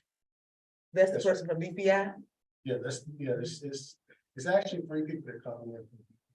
There's a coach that assists me, where I need, help, the guidance once a week. There's a instructional coach that comes in to assist, our instructional coach and teachers, once a week. And then, as I stated before, we have another instructional coach through UPI that's early literacy. So, focus point will be on letters. And that person's once a week too? No, that person's all week, but also that individual has training. So, 100% of the time is always there. The majority of the time is there when she's not in training. But however, there's still certain focus points that, that she falls in. And you said she's for Early literacy early literacy, so she's dealing mainly with the younger and letters. Yes. letters, okay? And is that person in the classroom like 80% of the time? An instructional coach who's in the classroom 80% of the time. And with the staff members being out, or, and also with us having to replace that position, she has to push in and put more attention in that area. And, okay, that's fourth grade. Fourth grade. And then also support for our BTs out there, the teachers. Do you still have the in-school suspension person, if kids act up in class? Do you still have that person? Yes. Workers? We do. Okay. I know one time we had moved that, but you have it. We do have. Okay, yes. Is being utilized? That person, is that person being utilized? Is the classroom? Oh, yes, In-school he is suspension. being utilized, and we have the educators handbook. So, and kind of balancing out the school day, a lot of times I can't pull up educators handbook or here and there. So what he does, if something that's a dying need, he'll alert me, hey, and we have that assistance. But if there's not students in school suspension, then he'll push into those classrooms where we have those issues. Okay. Mr. Wood, quick question. You said it a few moments ago. I want to come back to it. You said one of your needs was an assistant principal. Correct? I did say that, yes. If that was to come into fruition, how would that change? What role do you see the assistant principal at the elementary school? I mean, what would they be doing? Behavior? I mean, Well, what role would they play? I speak for myself as AP because I was assistant principal last year. So last school year, I was the testing coordinator, after school program coordinator. I handled discipline last school year as well as buses. Sometimes, when I get called into IEP meetings, I was admin for that. When some parents come down and this leaves to couldn't, see their parent, I saw their parent. So those are all of my duties last school year. You do that right now as the interim principal too, right? Correct, except I have an instructional coach that has taken the lead on the lead PLCs as well as the testing. Okay, But, I'm still backup, so when she's out there, I'm testing. right. Mr. Wood, Yes. doesn't, Ms. Robinson come in and help you? Oh, I'm sorry. Don't you have someone to come in to help you also? Do you have someone else to come in to help you? From central. I mean, I have the central office as a support, as a whole, so, I rely on central office, heavily to assist with, where I need assistance at. When we're saying specific people, coming in to help, there's areas where those individuals come in to help, whether that's, question, with M-Class or the software program that, gets us logged in to test students or what have you. So everyone have their designated duties. So we mentioned for someone coming in to help, there's various people that come in to help. I when there's something with, pre-K or what have you, she assists. I have, just various people from the central office that, also support us. Mr. Wood, we gave you one of our most valued assets when we put you in this position. We gave you one of our most valued assets. And it's a female, and she could, with her eyes closed, help you with all these needs you just told us about. I hope you, when you continue, I would hope you will utilize her. Cause she can help you with all your needs that you just told us. That was our expectation as a board. Right. So you wouldn't have to be able to stand up here and tell me you need an AP. I know you don't need that, because we gave you someone, not as an AP, but that you could utilize to have smooth sailing from day one. So, and I'm hoping we can have a positive further discussion in that area, because I'm all for support. However, I just feel like that to be outlined. If there's someone designated that could help me, what have you, if it's outlined, I'm sure not use the business. That's it. Okay. I'm sure I can offer will outline that for you. And Dr. Simons. Any additional questions? Thank you, Mr. Wood. Appreciate it.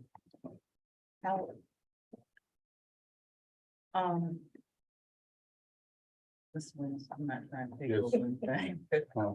Also, I'm not trying to pick up anything. I know that you're running the meeting and everything, but I would like to say to the principals before, Mr. Hunter starts. It is now 10:20, and if it's the pleasure of the board, I would say that principals could be dismissed at this time so they can be prepared tomorrow for opening up their buildings. Mr. Dismissed too.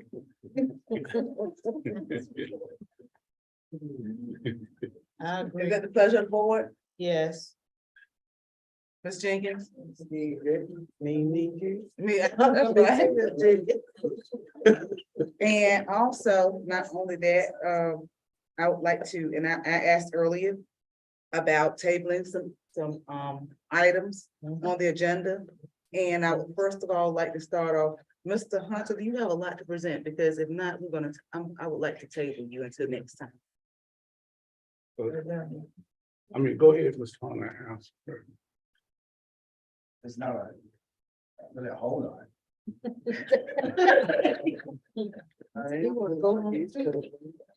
But if you don't mind, is there anything that's pressing that we need to take care of tonight? No, ma'am. Okay, if you don't mind, Yes. Mr. Chair, can we table F, G, H, I, J? Take the rest of the meeting if you want. I don't know about you. I'm not being small, I'm just saying if you want to take, but my thoughts are, we come up with these long agendas. Then we ramble. Keep saying the same thing, bringing up stuff that happened years ago, has nothing to do with going forward. Then we table it to the next meeting. So the next meeting, we end up with another long agenda. I mean, I agree with you, but that means if we tabling things, they didn't need to be on the agenda anyway. Well, I wasn't part of the No. process, so We requested reports from people who had attachment. I remember Ms. Burbank said it. She wanted reports from people who were attached to money.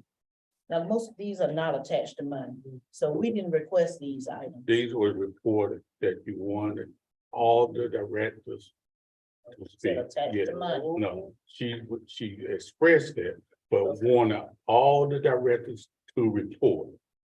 Now, that's fine. I mean, but to me,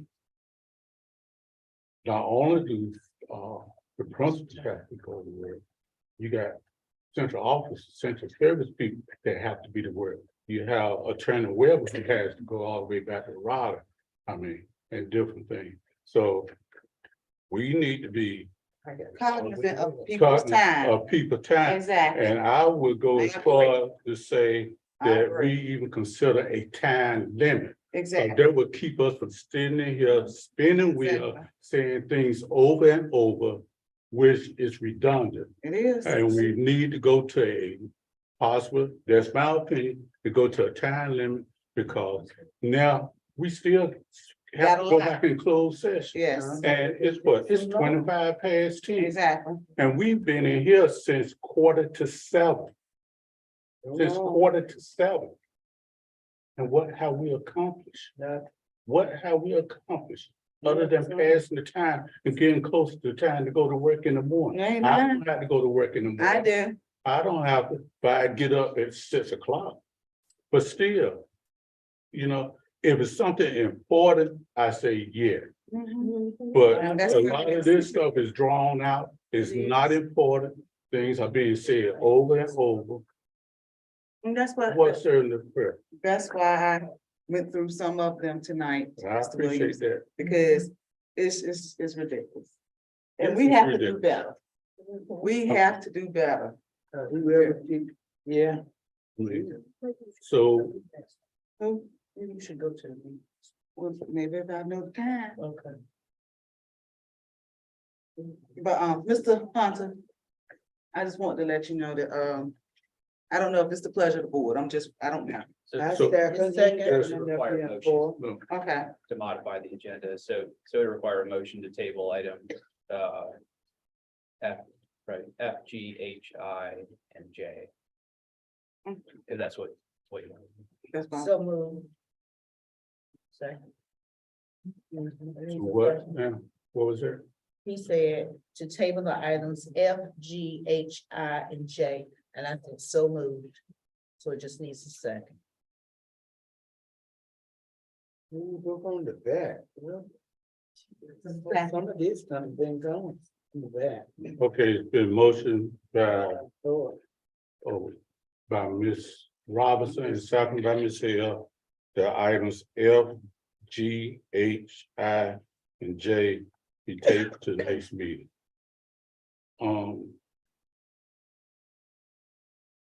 All, any questions?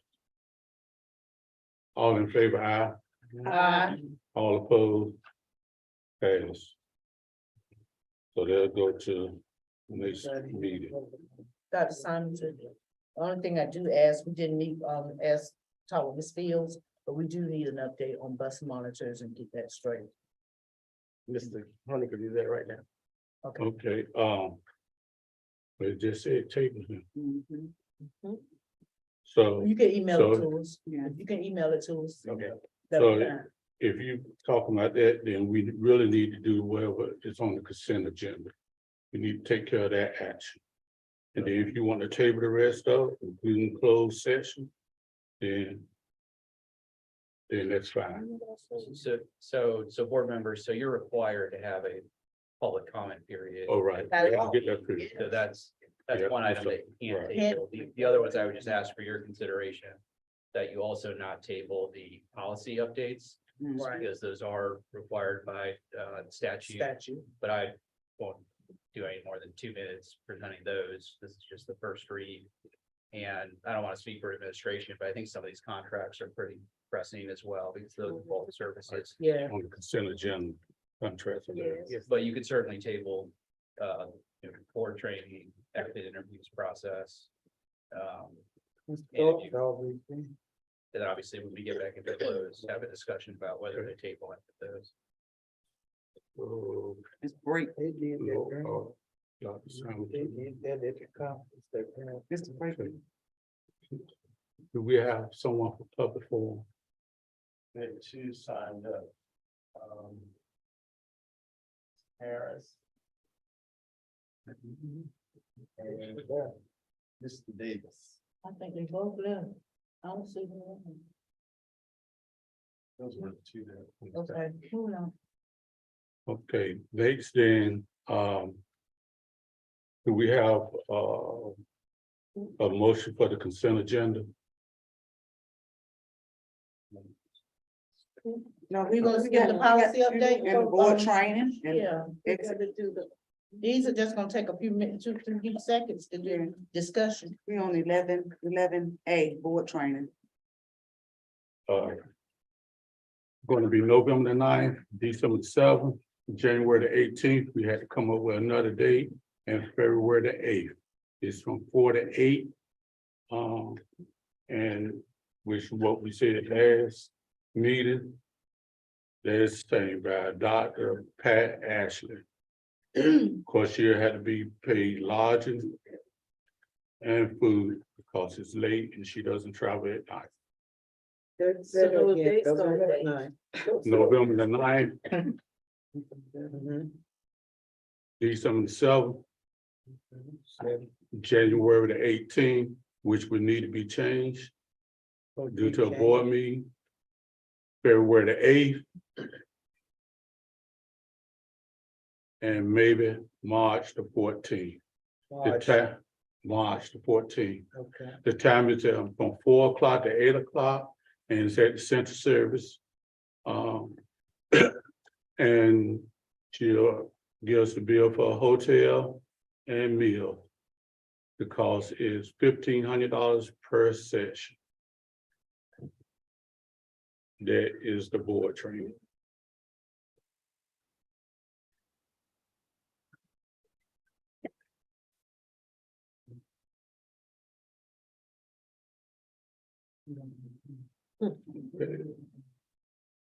Policy update.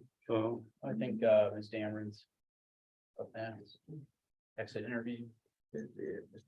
Oh, I didn't know if you wanted to do all that. I thought we Policy just was do. next. So it's just the process of this information. Attendance policy was next. Attendance policy. B, yes. I like to, just suggest to, Dr. Simonton and his team to look at an attendance policy to bring us back at the November board meeting for us to adopt as a board. Prior to during COVID, the state took away the attendance. Now it's back by general statute, but they gave it up to the LEAs to come up with their own attendance policy. So we need to look at that. We heard tonight that our high school principal is in need of that to be successful. So if you can bring back some things for us to look at and to decide upon regarding attendance policy, I'm sure that we can't teach the kids a day at home. They're not here. Thank you. Thank you. Okay, next will be policy update. Board members, I believe these are materials are either in the printouts or on Simply, but at the last meeting, there was a presentation on a new statute, Parents' Bill of Rights, was a series of changes to the general statutes. One of the most important items for boards, there are various changes to your policies that are required to ensure compliance. And the School Boards Association is largely taking care of that for you with recommended revisions. There are 3 policies where our office has proposed additional provisions. In policy 1310, that's your parent involvement policy. We've layered on top of NCSBA some revisions that build out a couple of new appeals processes that are available to parents for different things, like if they've asked for certain types of information, they're not getting that information, there's a new appeals process that goes through the superintendent and then to the board. So we built a little bit of structure in there. The other 2 policies that we proposed some additional revisions center around requests or parent requests to inspect instructional materials, where again, we kind of just built out the process so it's a little more clear for everyone, for parents, for principals who get those requests, and for the board. And then the third is just a small change in your student surveys policy that allows for parents, when they do have to consent for their child to participate in a survey, to clarify that that consent can be given electronically or through a wet signature on paper. If you have any questions about any of the policies, I'm happy to answer them. This would be the first read for the board. With policy 1310, there's a requirement in the Parents' Bill of Rights to seek consultation with certain groups with regards to policies about parent involvement. Those are all pretty much contained in policy 1310. One way to meet that consultation requirement is to have those policy revisions posted somewhere, like on the district website. And some districts have created a Google form or a survey type form where teachers, parents, principals, others can provide comments. Others have created a designated email address for getting feedback. I've talked to Dr. Symington about what that might look like here. But that's something that can also happen between now and your next meeting. These would come back in November for approval. Okay. Next, we have the consent agenda. Motion to approve the consent agenda, I move that we approve the consent agenda. Second. been moved by Ms. Robinson and second by Ms. Hale. That the consent agenda be approved. Are there any questions?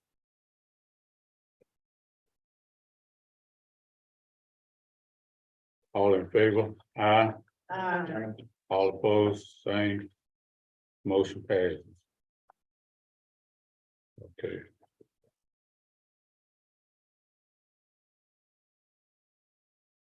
So are we tabling the consensus of the board, table the other items until November? Well, close. You'll need to Close. do recess close. Yeah, we got. Okay, we have to go back and do, I mean, are we gonna go through that or? Well, we need to touch on some things in Yeah. close. Okay, a motion, Can I have comments? Number 11. okay, you can do that now, if you want to do it when we come out of close. I'll go, if you allow, I'll go ahead and do it now. Okay, then we do the comment session for the board now. Then when we come out of closed session, we will not have a comment Right. session, okay? That's what I'm reading. It's all right. That's okay, yeah.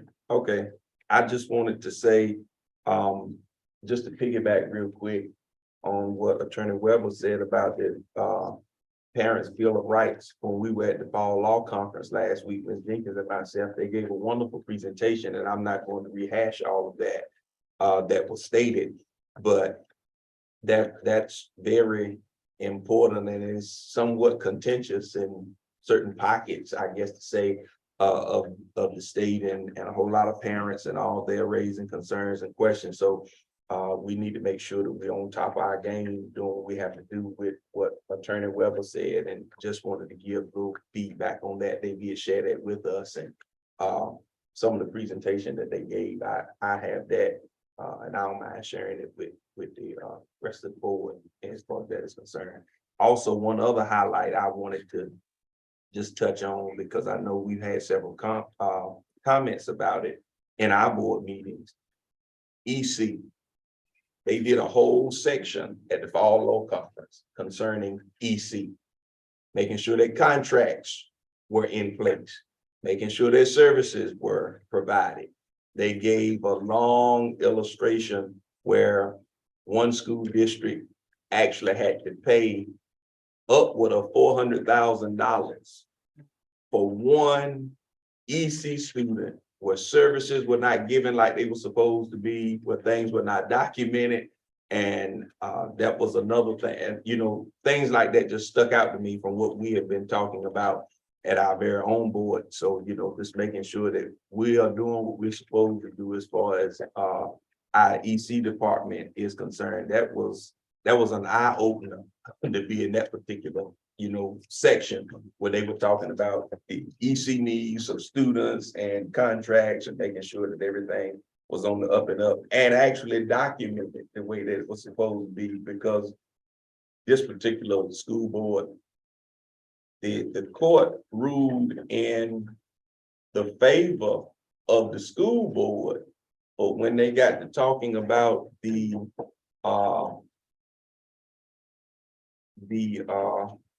what was it, IEP meetings, and when they were supposed to schedule them in a timely manner, that's where that additional money came in. The school was, I mean, the court said you had X number of time and you didn't have an IEP meeting from January of one year to June of that year, and that's where they had to pay that additional money. So it was just it was really an eye opener. I just wanted to share that with the board. I was appreciative to be able to go and, you know, to hear some of those things and the Parent Bill of Rights as well. They did specific sections or sessions rather concerning those things as more as well as others. I just wanted to share that.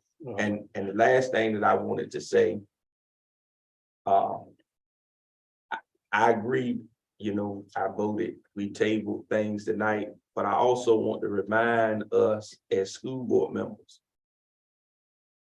We ran for office, we were elected, we only have a meeting once a month, and we gotta take care of business. I get what Mr. Williams saying about, you know, we can kind of streamline things. Some things we gotta talk about. I went with the majority of the board tonight. Some things we have to talk about.